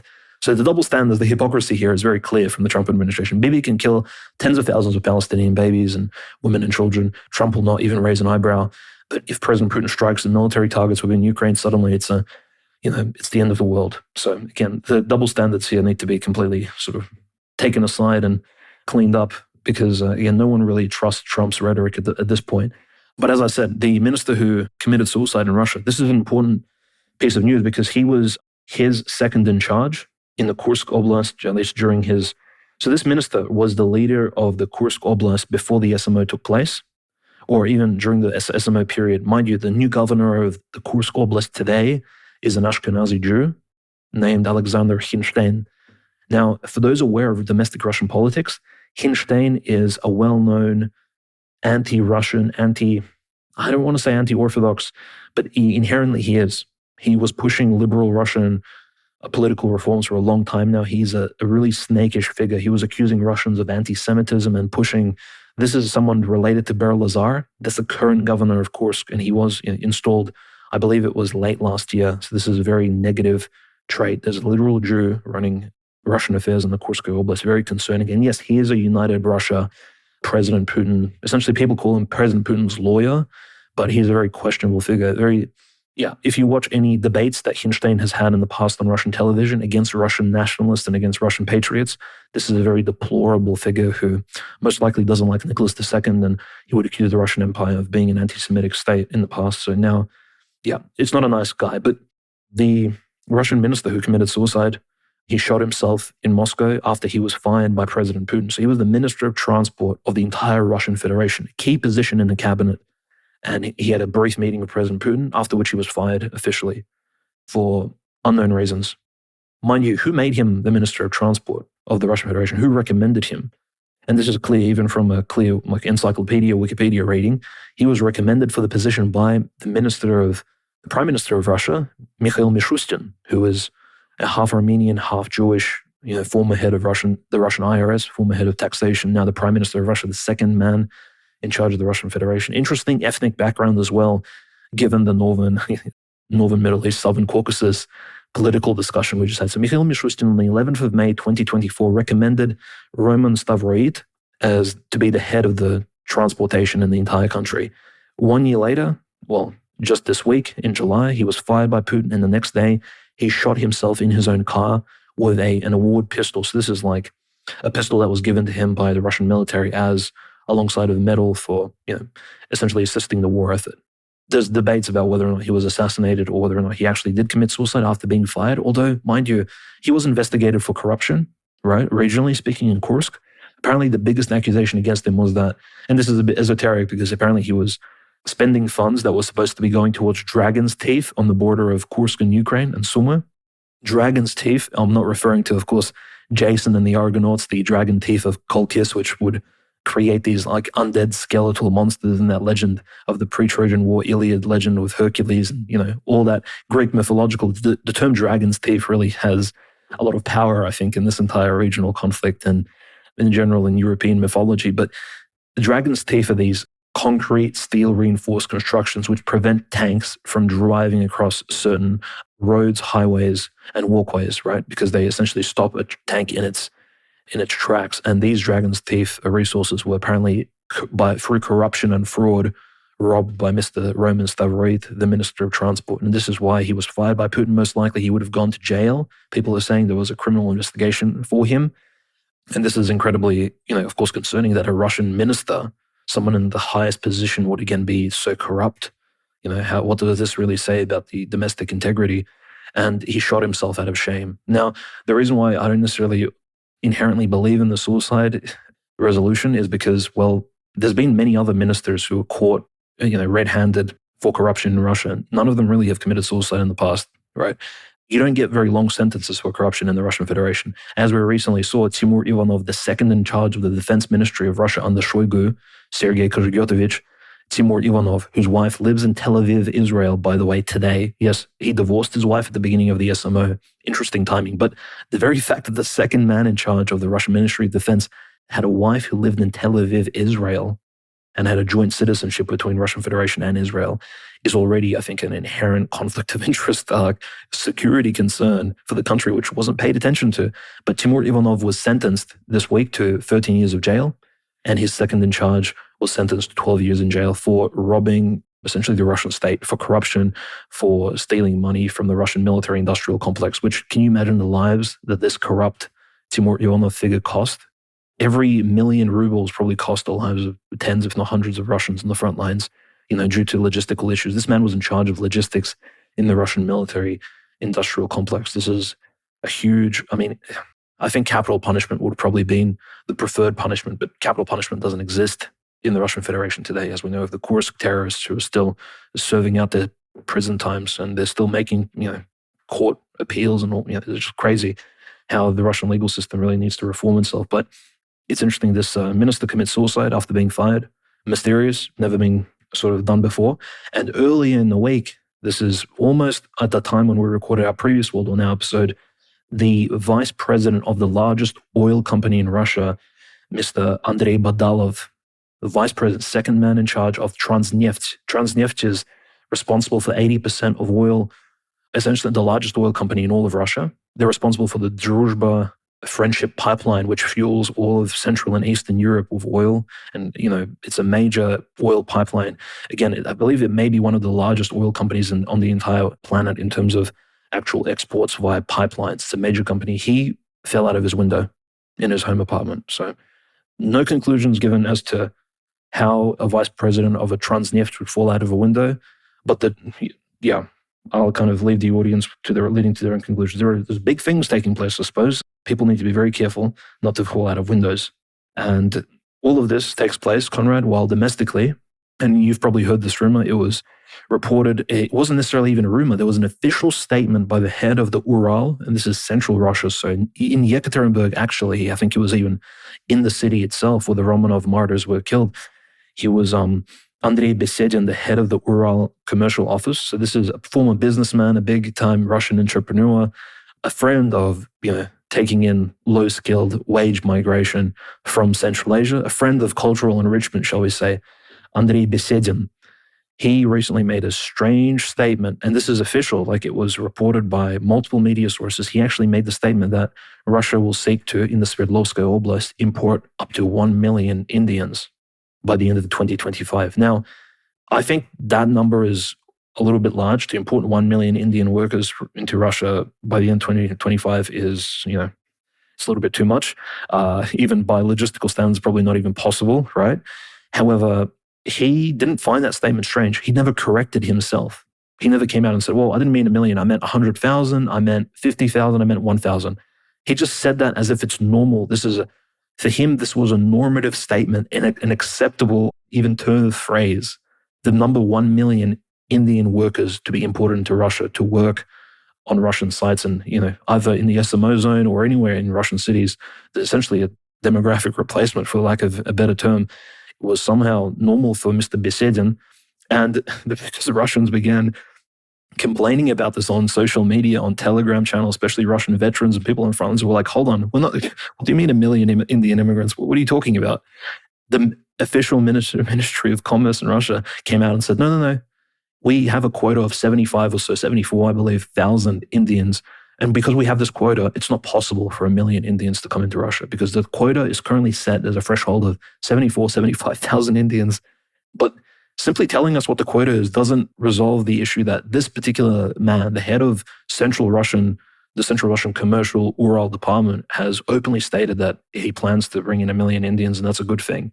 Like the fact that this is a normal mindset for a Russian bureaucrat, a former businessman, most likely a predatory businessman, is very concerning. So all of this, Conrad, domestically is greatly destabilizing Russia. This is, even though the ministry, right, of the Russian Federation, the government has officially essentially debunked the statement. They said it's not possible for 1 million workers.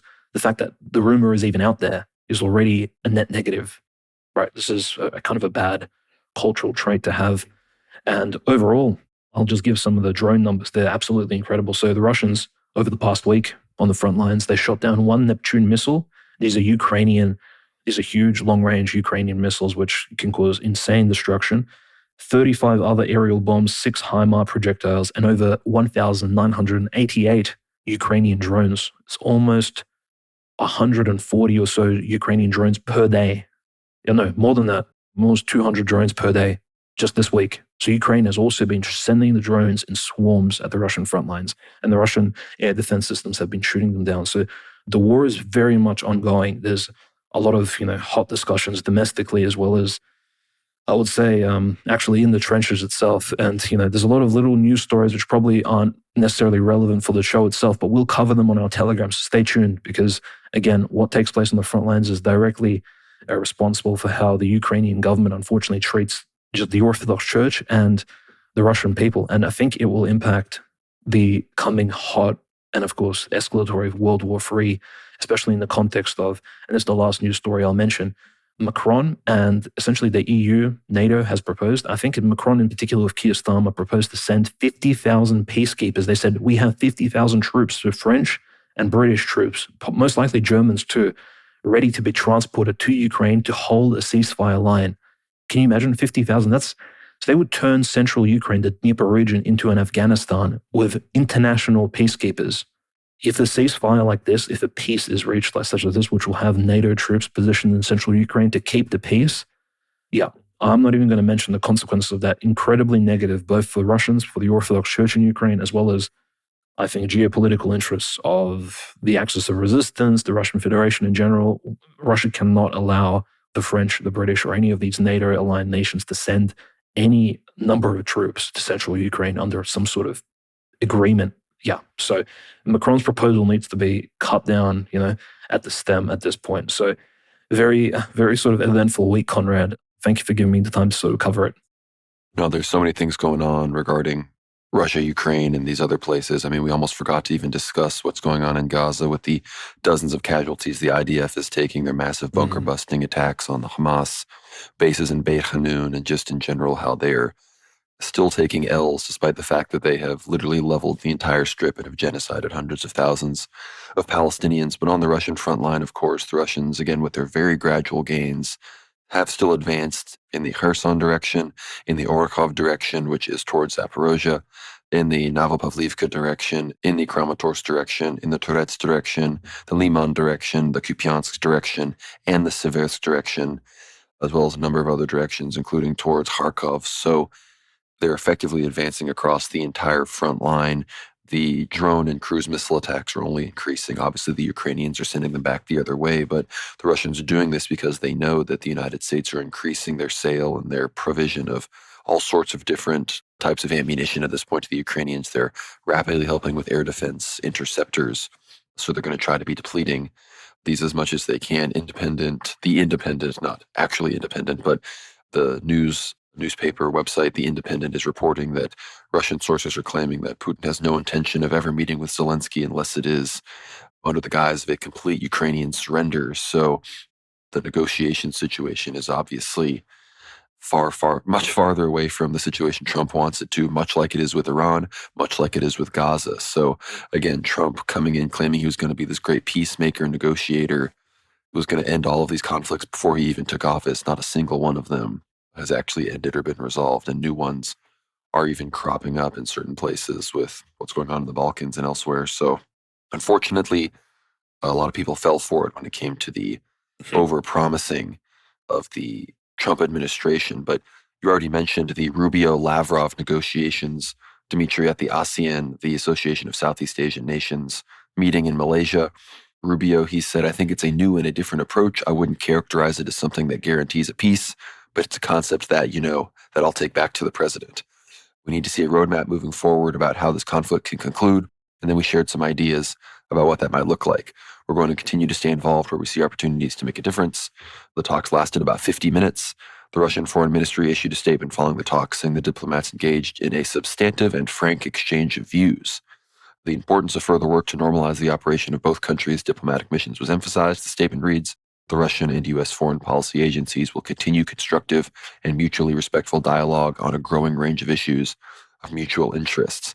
The meeting between Rubio and Lavrov came after German Chancellor Friedrich Merz asserted on Wednesday that diplomatic efforts to resolve the Russia-Ukraine conflict had been exhausted. And of course, we teased this earlier. This comes amidst Trump. He said, you'll be seeing things happen, as he teases a major statement on Russia, which he plans to make early next week. Hopefully this episode is released before that statement, likely to be made on Monday, is made. But, we'll see. Got some things going on with the editing situation behind the scenes. So hopefully this is out as soon as possible. But I'm assuming that this is going to be new tariffs that Trump is going to be announcing. Obviously, this comes amidst the renewal of aid. Trump is obviously leaning more and more towards Zelensky than he is with Russia. But, we recently heard the Serbian foreign minister say that he's willing to hold negotiations with Ukraine and Russia in Belgrade.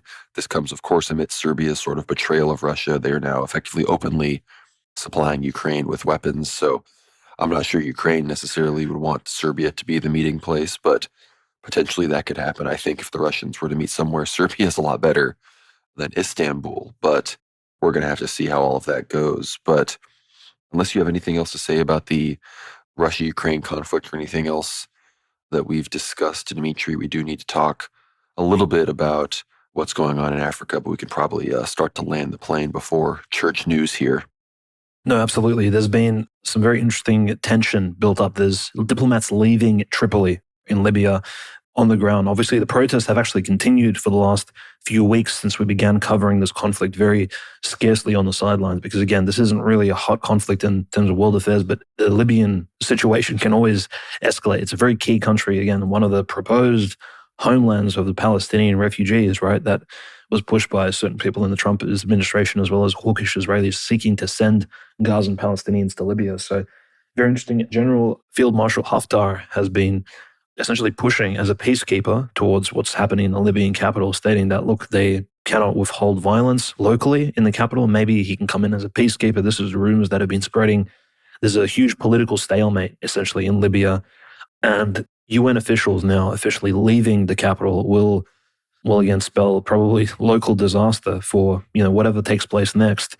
There's rumors, and I think it's already officially reported, that there is a military convoy heading from eastern Libya into Tripoli. And again, this is most likely related to Field Marshal and probably the future president of Libya, Haftar, seeking to conduct some sort of peacekeeping missions in the Libyan capital. I think this will be huge for the coming Turkish involvement in the African region. We know Turkey was heavily involved in Somalia and heavily, of course, in contradictory terms, has been in opposition of Egypt. And again, seeking an ally in a country such as Libya. We have to talk about this because, again, Field Marshal Haftar, his sons have been traveling to meet Erdogan earlier this year. So they've been very much closing that gap between the two countries' relations.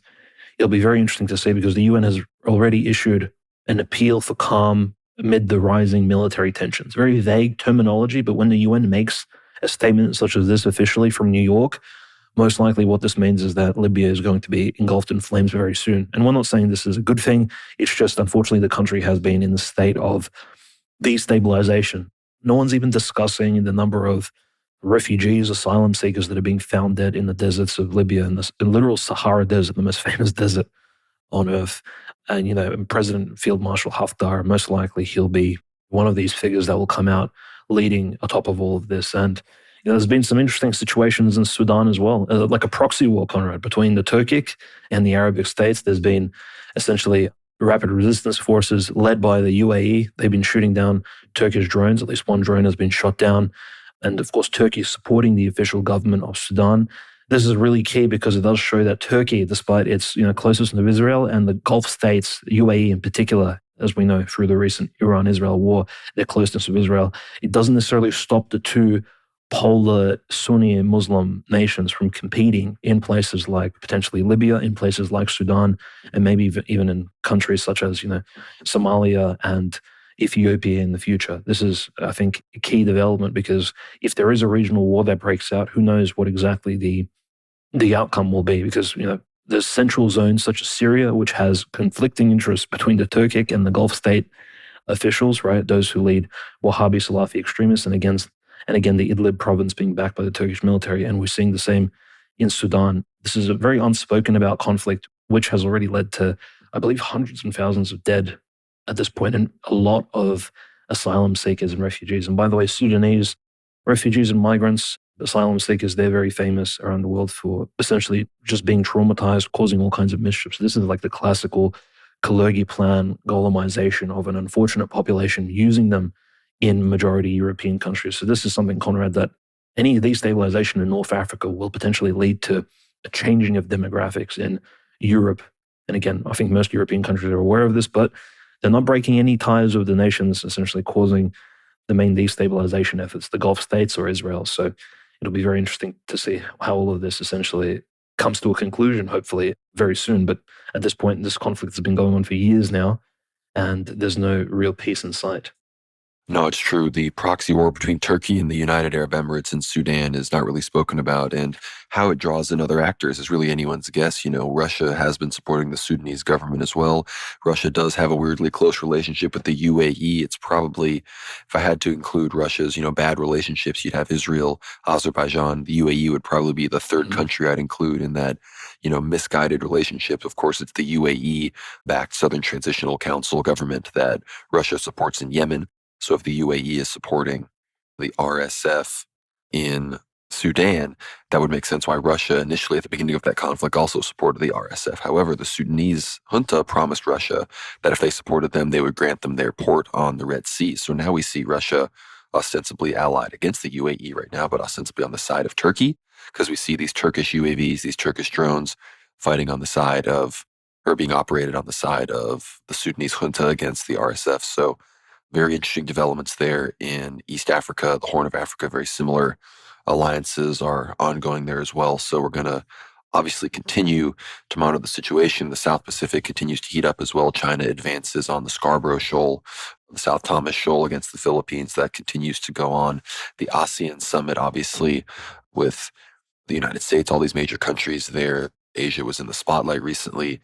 And this is recently from the South China Morning Post. It says Taiwan debuts U.S. Abrams tanks during live fire drills as PLA flexes muscles.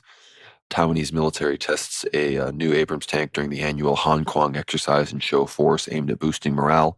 This is obviously an escalation, at least from the perspective of the Taiwanese. The U.S. is openly supplying them with their most up-to-date, most elite military equipment. China has set all sorts of red lines. They didn't want Nancy Pelosi visiting Taiwan. They don't want troops stationed on Taiwan, but multiple U.S. officials have admitted that over 500 United States troops are active duty stationed, on Taiwan, which that is effectively an occupation of Chinese territory according to Chinese political reality, Chinese constitution. So this is all a big escalation from there. And obviously, I think in many ways, the United States would like it if China moves on Taiwan sooner rather than later. We discussed previously how China, they claim, at least there are claims that China spoke to the EU that a Russian defeat in Ukraine is their biggest fear because they very much appreciate both Russia and Iran keeping NATO, the US, the Atlanticist bloc tied up in the Middle East and in Europe, as not entirely focusing on the South Pacific as China is being very bellicose against Taiwan, against the Philippines, against Vietnam, against all these other regional countries that the U.S. is using to ostensibly encircle them. So that's the things going on in the South Pacific, things going on in Africa. Obviously, there was the BRICS summit in South America last week. We saw Brazil's president Da Silva. He condemned Israel, condemned the Gaza genocide, much like Erdogan did in his speech that he also gave, talking about the Kurdish issue. He discussed that as well. Of course, we saw Aragchi made some announcements at the BRICS summit, and Lavrov was there, as well as the premier of China, not Putin, not Xi Jinping, but the ASEAN summit, the summit in Southeast Asia, also, had some, similarly important issues as we discussed with the Lavrov Rubio meeting and, brief exchange of words. So we discuss all these international organizations as well as the Turkic states organizations and the SCO in the Georgia McMillan episode as well. So be sure to check that out. It is linked down below. But before we move on to church news, Dimitri, I would love to hear if you have anything to say about BRICS, about ASEAN, or about any of these conflicts in Asia. Yes, of course, one of the interesting conclusions coming out of the BRICS summit this year, and again, almost on an annual basis, most of these BRICS summits, they do come with some interesting conclusions. They show a snapshot of what exactly is taking place. And just like at the previous BRICS summit in Kazan, which took place last year, hosted in Russia, this BRICS summit leads us to very similar conclusions that India very much is still holds a lot of animosity towards these major Islamic countries such as Turkey. For whatever reason, again, India's conflict of Pakistan earlier this year took somewhat religious undertones on the ground level. Again, many local Pakistani radicals calling for a jihad against the Hindus, etc., on at least the very lower political tier, not very higher up.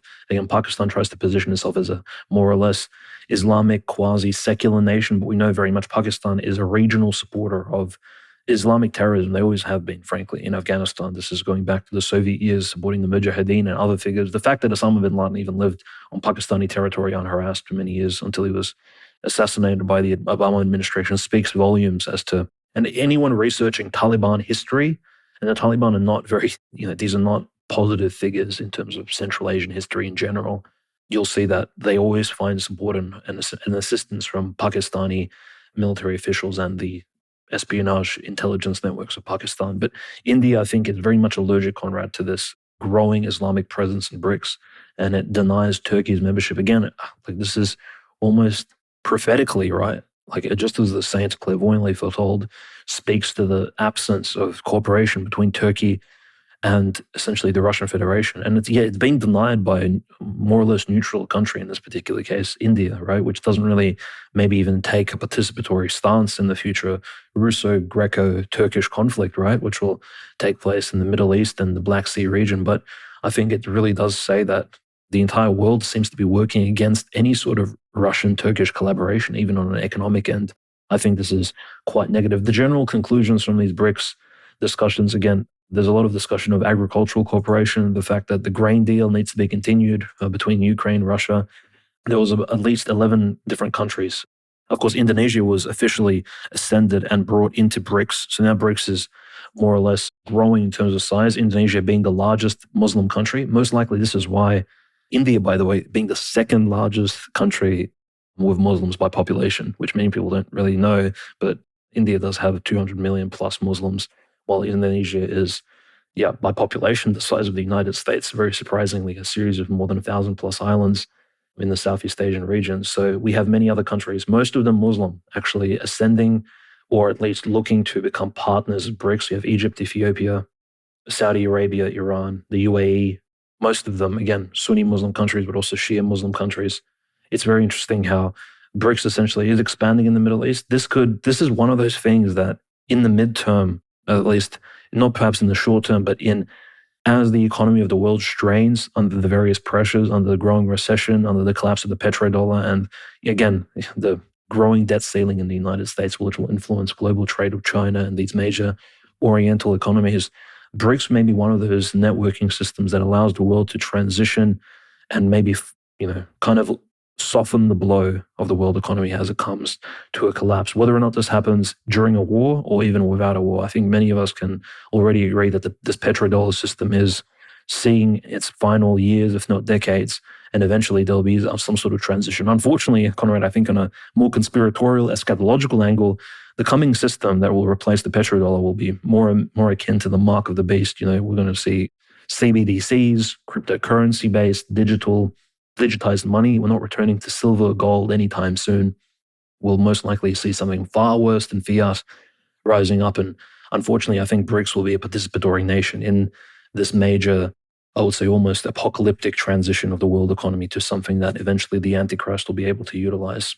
And, amidst all of this, whilst these former second world nations, now leading economies of the world, are cooperating, collaborating year by year, sort of working out their differences and essentially networking to create this new worldwide Silk Road. The US is again showing itself to be, internally speaking, domestically, a country which has more problems than solutions in terms of how it exactly resolves its domestic economic issues. And why I mention this because, well, one of the leading, I would say, East Coast networking persons like Jeffrey Epstein, right, who allegedly committed suicide in a cell. It's just recently been reported by the Trump administration, by Pam Bondi, the Attorney General of the US, and this news has been pushed by the Trump administration almost forcibly against even his own base, the MAGA supporters, the QAnon people. They're very much trying to cope and slither around the issue of. And Jeffrey Epstein, by the way, he had strong economic ties, not just to major networkers and the richest man in the world. This is why economically this is important. The richest man in the world at the time, as we discussed with Ryan Dawson on our episode, diving very deep into the entire Epstein network. Before Elon Musk, the richest man in the world, well, even pre-Bezos, Bill Gates was strongly involved in this entire, allegedly pedophilic network that was being constructed by Epstein. So we're seeing the richest American businessmen, the richest and wealthiest, most powerful American bureaucrats getting involved in all of this. And now the Trump administration is essentially coming out, protecting them. The footage has been released by the FBI, by the Indian FBI chief, and it's come out that Jeffrey Epstein, apparently he did commit suicide, right? This is the official statement now. And what can I say, Conrad? I think the Trump administration is lying. I'll be looking out for your analysis as well on this week's live stream, but I think it's very telling that at the moment, as the US strengthens its alliance with Israel and it goes all in on the support of Israel as a regional partner, and most likely its proxy, if not, it's hard to say who's proxy at this point. It looks like the US is Israel's proxy, really, in the global sphere of events. Trump is going all in on the Epstein issue. He's completely supportive of the fact that Epstein either doesn't matter or it's a complete psyop being forced by, we're fortunate that the theory has been thrown out that the entire Epstein drama isn't a Russia-inspired conspiracy theory. That's the only thing I haven't heard yet. We've heard that Epstein was a genuine guy. He was a good friend. He's not involved in. The entire psyop is disgusting, especially when you learn that there's still payments coming out of JP Morgan Chase banks towards victims of essentially Epstein's abuse and abuses of his network. There are major payouts and settlements made over a lot of these abuse rumors. These pedophilic blackmail networks were absolutely real. The fact that Trump denies them to the American population is very unfortunate and very telling. And I think, as you said prior, Conrad, many Americans unfortunately fell for it. Yeah, and again, I'm not necessarily the biggest, I was necessarily ever saying that, the Epstein thing is going to lead to some huge thing. I think we all sort of knew that world Jewry was never really going to allow this to become more than the sort of cultural meme that it was. But the fact that Trump is coming out and saying that the Epstein thing was actually a Democrat hoax and these sorts of nonsensical pieces of garbage is just, it's really a slap in the face to all these plan trusters. And everyone knows here that we were not plan trusters here on the show. Even though we weren't necessarily super anti-Trump, we were definitely not pro-Trump. We were not telling everyone that he was going to save the world and everything, because as we mentioned earlier, he's failed to bring us peace. He's failed to do mass deportations. And now he is apparently effectively in favor of Epstein, telling us all that Epstein didn't kill himself and that the whole thing was made up, which is just, if you're one of these people that is still, look, you can still like Trump. I'm still glad that Trump is president instead of Kamala Harris. Maybe I won't feel that way in a few months when the Israel-Iran thing kicks back up. But as of now, I still generally feel that way. And you can feel that way too, but you don't need to defend everything Trump does. You don't need to radically change your worldview. You don't need to effectively become a complete normie just because you voted for Trump and now you feel like you have to defend everything he does. I'm talking to several people here, some of them my friends, some of them not, but people really need to accept the fact that you kind of got played and that Trump was actually the preferred candidate of the system, especially when it comes to the West Bank stuff, how that is ongoing, the annexation there, the Iran strikes, and now, of course, this Epstein cover-up. And of course, we can go back to the vaccine and discuss what's really going on with that as well, but I could go on and on. But people need to get over the Trump cult, the MAGA cult, because if we don't, we're going to stay within the kosher sandwich and within the dialectic that world Jewry has established for us forever. But with all of that being said, I've got some church news here about Moldova, a few other things, but I think you should start in Ukraine, Dimitri, before we wrap this up. Yes, of course. Part two to what took place last week. The news that shocked everyone, right? Ortho Christian reported on it. All Orthodox websites covering the news reported on the issue of Metropolitan Onufry of Kiev, the canonical leader of the autonomous Ukrainian Orthodox Church, losing his citizenship by essentially presidential executive action of President Zelensky. What is the fallout from this? Well, at the moment, Metropolitan Onufry doesn't look like he's under arrest. It appears that he is still free. However, he's been very silent on the issue, most likely because his lawyers, and again, who are the lawyers representing Metropolitan Onufry? I'm not going to sort of bring this up, but it appears that there are 45 bishops. They've signed a letter. These are senior bishops of the Ukrainian Orthodox Church. 45 is a huge number. It's more than certain entire autocephalous jurisdictions. Think about it. It really shows how huge the Ukrainian Orthodox Christian population is. They signed an official letter to President Zelensky, which opens with the words, "Most esteemed Mr. President, our clergy and faithful serve in the ranks of the armed forces of Ukraine and defend the integrity, sovereignty, and independence of our state.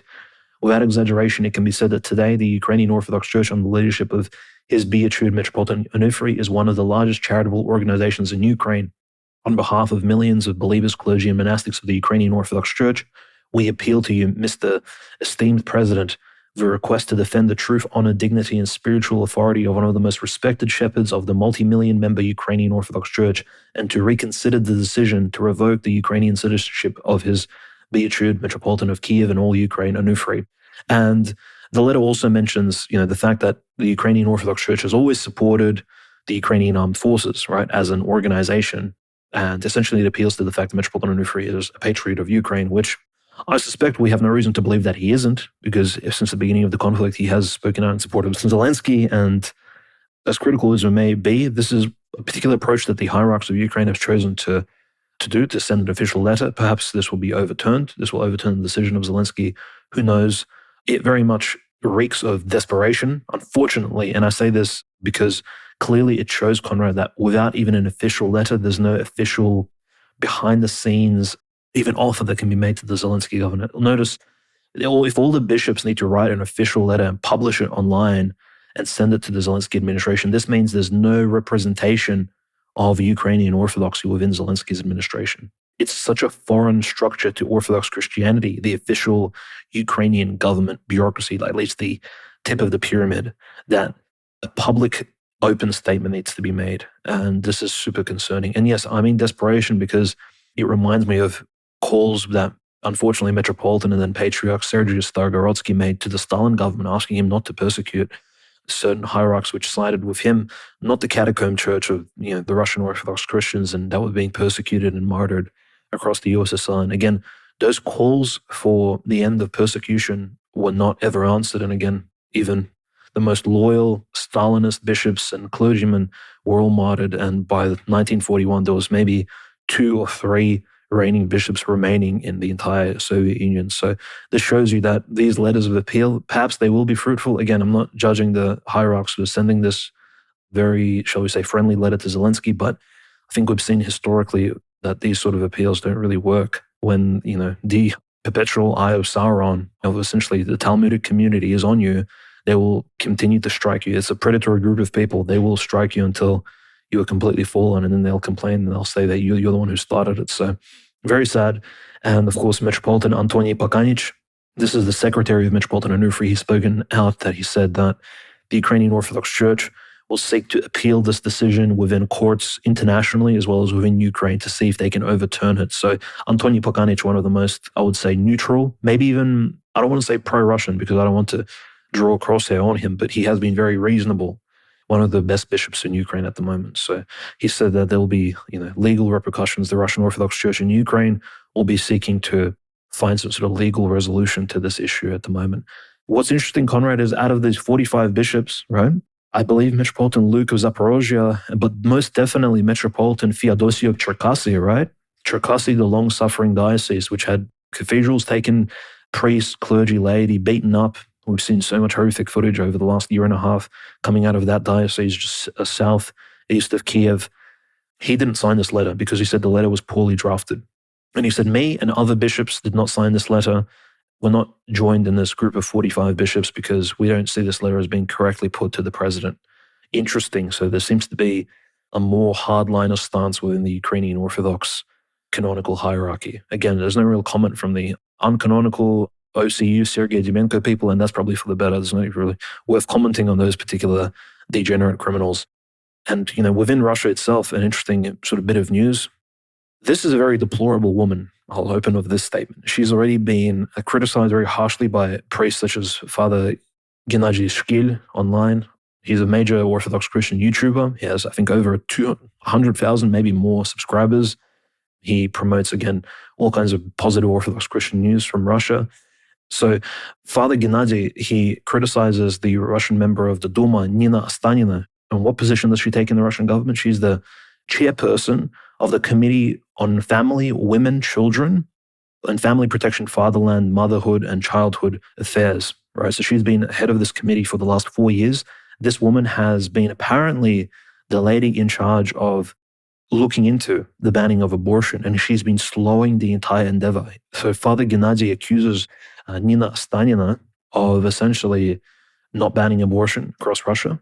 And why? Why is Nina Ostanina being attacked? Well, because she came out on a radio show in Russia. This is a member of the Russian government, by the way, a senior official, one of the most senior women in the Russian government. She states that Archpriest Andrei Tkachov, right, the most famous priest on the entire internet, I would say in the entire world, he has over 2 million followers because he gives very, I would say, red-pilling, very based sermons, right? This is a very official priest. He's based in Moscow. He's very well-spoken. He also likes to, again, in his sermons, he cites scripture, the church fathers. He's very conservative. During COVID, he gave amazing sermons. And this particular priest, he came out in a recent sermon where he criticized Russian women for aborting their children. He criticized, essentially he attacked feminism, but in particular he attacked young Russian ladies for not having correct conservative values in Russia, for essentially falling for these illusions of liberalism and Western degeneracy. And for this, of course, he was criticized by Russian liberal media, but in particular Nina Ostanina has come out and she said, so this priest hates women. He needs to be defrocked. She made a call to the leadership of the Russian Patriarchate, so Patriarch Kirill and most likely the Synod of the Russian Church, to defrock Father Andrei Tkachov. Mind you, Father Andrei and Father Gennady in the past, they've openly stated that if Russia doesn't ban abortions, and it's not just about women, right? It's obviously men as well, under the guise of liberal delusion, push certain women in their lives to commit abortions. So the entire institution, the entire element of this particular criminal sacrifice to Moloch needs to be removed from Russian life. But they've openly stated that as long as you and Elder Ili, who passed away last year, Patriarch Kirill's former spiritual father, also said if Russians continue to abort children, they will not be victorious in the coming war. This is a strong, very powerful statement. I think it's completely correct. And maybe the Russian government should begin looking into this. And Nina Ostanina, she actually spoke out against the most famous Russian Orthodox priest, a very conservative priest, because he dared to attack Russian liberal feminist values, which have been unfortunately installed in the Russian land since the Bolshevik Revolution. So how about that? It very took me aback that there are people inside the Russian government who are delusional enough to think, and this is similar to those who criticize the Mummy documentary created by our good friend Andrei Afanasyev. They think that Russia will be victorious simply relying on these secular, multi-confessional, international, multi-ethnic values. No. It's Russian Orthodox Christian nationalism and essentially Russian Orthodox values, which will drive Russia to victory, not just in Ukraine, but in any conflict in the Middle East or any regional situation. I think this is evidenced literally by Russian history itself, which most of these people should be educated on. And unfortunately, they still counter-signal Orthodox Christianity, seems, at the highest levels in Russia. The last thing I'll say is that Nina Ostanina, which party is she a member of? Well, she used to be, I think, a member of United Russia, but now she's a member of the Communist Party. So the Russian communists continue to promote degeneracy. Yep. What does this really say about these particular socialist-minded people? Yeah, very sad. But we're hoping that, Metropolitan Onufri is in our prayer that his situation is resolved quickly and without issues, that he isn't necessarily deported. And Metropolitan Feodosy of Cherkasy, he said that Metropolitan Onufri, even if he is sent to Europe or to Russia, or even if he's imprisoned, he will remain our church leader, even from abroad. So Metropolitan Feodosy, who is a confessor of the faith, for him to say something like that, I think is very heartwarming. I think if Metropolitan Onufri saw his declaration, he would be very happy. Even if Metropolitan Onufri is imprisoned or sent somewhere to a foreign country, he's still going to remain the official head of the Ukrainian Orthodox Church. Nothing Zelensky or his Talmudic administration can do will change that canonical reality.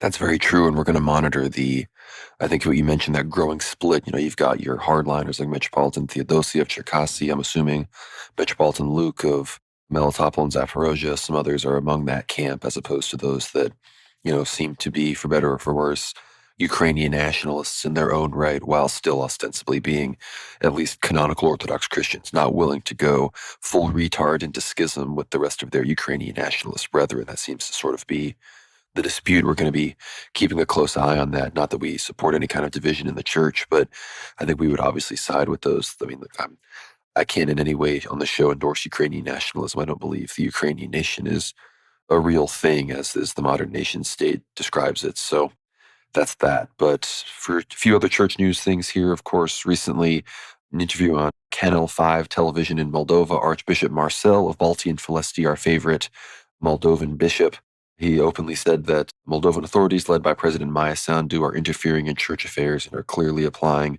double standards. He said, when it comes to transfers to the metropolis of Bessarabia, they say the church is separate from the state, but when priests of the Moldovan metropolis go on pilgrimages, they are immediately labeled agents of influence.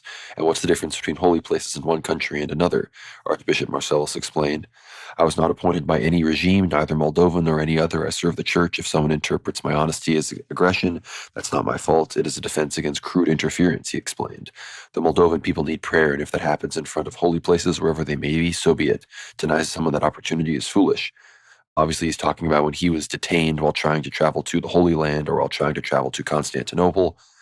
He was stopped by Moldovan authorities. They effectively treat him like he's some sort of Russian agent, and they think if he leaves the country, he's going to, I guess, conspire to overthrow the Moldovan state or something like that, which, again, we know that unfortunately a schism is being brewed up between the Romanians and the Russians, as the Romanians are sort of impeding on the Russian territory in Moldova. Obviously, the Romanians recently rejected calls to embrace the Ukrainian schismatics, but if a new schism arises and the Romanian church goes into schism with the Russians over Moldova, perhaps then the Ukrainians would allow the Romanians, who they've been persecuting, the schismatics, to operate in Ukraine, and then the Romanians would finally be the first non-Greek church to embrace the Ukrainian schismatics, which would be a huge victory for them. I'm praying that doesn't happen. It appears the Romanians don't want to do that, but I think this persecution with Archbishop Marcel is very much moving in that direction. We also have French state media publishing an investigation into the Church of the Holy Mother of God of Kazan in the Swedish town of Västerås. Apparently, and this is according to the Union of Orthodox Journalists, France 24 is worried because the Holy Mother of God parish is located next to the Stockholm-Västerås airport. After all, VST is not just any airport. It hosts Sweden's third largest runway and was, until it was decommissioned in 1983, a base for the Swedish Air Force. Now that's very impressive. What possible interest could Russia have in Sweden's third largest runway? What strategic intelligence could Russia acquire by setting up shop next to a Swedish Air Force base that has been defunct for over 4 decades? France 24 doesn't even bother to speculate. It just keeps making ominous noises. For instance, the report goes on to say it's not just the church's proximity to the airport that worries security experts. It's also its closeness to the central city of Västerås, a 1.5 hours drive east from the capital of Stockholm. They interviewed a security expert named Patrick Oksanen, who points out the fact that Vasteras sits on the edge of Lake Malar in a strategically sensitive corridor that connects the Swedish heartland with the Baltic Sea. So this is just nonsensical fear-mongering, attempting to facilitate more persecution against the Orthodox Church. What do these people think? They think that, we're setting up telescopes in the onion domes and spying on these airports and reporting directly back to Patriarch Kirill, who then daily briefs Putin on an international array of this stuff. It's just the most stupid nonsense I've ever heard in my entire life. But, that's how the persecution goes. It's not just overt, it's not persecution like, are you Christian? It's, this sort of complex political nonsense. But final story here, and this is good news. This is also from the UOJ. The Holy Synod of the Patriarchate of Constantinople has canonized the man affectionately known as Papa Dimitri. This is, of course, Father Dimitrios Gagastathis, who proposed in 1975. He's a married priest, the father of 9 daughters, officially canonized by the Holy Synod of the Patriarchate of Constantinople. Papa Dimitri, as the people affectionately called him, will be commemorated on January 29th, the day of his repose. An official communication from the chief secretary of the synod says, during the second session followed a proposal by the canonical committee. The priest Dimitrios Gagastathis of the holy metropolis of Triki, Gardiki, and Pili was added to the Hagologion of the Orthodox Church of the East, having distinguished himself by his Christ-like virtues of mercy, philanthropy, and absolute devotion and trust in the will of the Lord. In March, the Orthodox Synod of Greece accepted a proposal for canonization for the metropolis of Triki, Gardiki, and Pili and submitted a request to Patriarch Bartholomew. A statement at that time said that Papa Dimitri was a priest of prayer, humility, and unceasing ministry, and that the fame of his holiness remains alive, and a multitude of believers continue to resort to his prayers. Many of his contemporaries attested to his holiness, including St. Amphilochios of Patmos, Blessed Elder Philotheos Zarkavos, and Blessed Elder Emilianos of Simonopetra, with Emilianos saying, his life flowed naturally in simplicity and ingenuousness of heart at the same time. Though it was a continuous journey, an ascent towards God, a constant experience of God's revelation, Papa Dimitri lived in a world of miracles. His life can credibly be explained only as a continuous intervention of divine grace. A notable aspect of Papa Dimitri's life was his courageous opposition to German occupying forces and godless communism during the occupation of Greece by Italo-German forces in the following Greek Civil War in the 1940s. One Sunday while I was serving, one passage in his life says, a fearful thought crossed my mind prior to the doxology. The church was being actively threatened by communism. This thought brought to mind the Holy Gospel passage, I lay down my life for the sheep. Often reasoning with the occupying forces without sacrificing the teachings of the gospel. One story came after Papa Dimitri had prayed at the Church of the Archangels, asking them to tone down the ferocity of the German soldiers. Papa Dimitri then walked alongside some of the soldiers, telling them that the village was being good and did not harbor any communist guerrillas. He appeased the Germans by telling them that they are a strong and educated nation who the people expect a greater example of self-control from. The Germans then went away without bothering anything, as Papa Dimitri was shocked to see him ringing the church bell on Sunday morning. He goes on to say, when pressured by Greek communists to preach for them, Papa Dimitri told them that he wanted to die as a real priest, not as a clown. Refusing to take the job, he said he was ready to die for Christ any time they wish. The whole village was on his side, and the communists once again went away empty-handed. Do you see that our faith is alive? Papa Dimitri asked. However, the communists would not leave him in peace. My safe havens at night were the caves and holes of the earth, the barns and graveyards, the ossuary, and of course the Church of the Archangels. I would sleep like a cat beneath their icon. I kept saying to them, you are in charge, keep me from all danger. Despite this persecution, Papa Dimitri did not blame the communists, calling them his children. He was insistent that the cause of his punishment was his sins, and that we have all strayed from God in one way or another and need to repent.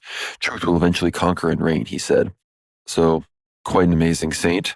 He obviously hated communism, which is amazing. Obviously, he, of course, protected his people against German occupation. But another example of, reporters always try to say, it's like, oh, he resisted the Nazis, but clearly he was a Greek person that respected the Germans and viewed them as a sort of a higher race. So I think that's very funny to read. But I've heard many people, spiritual children of Elder Ephraim, Father Peter Hears has told me that Father Demetrios is a beloved saint and has been, interceding for people for a very long time. So Saint Demetrios, pray for us.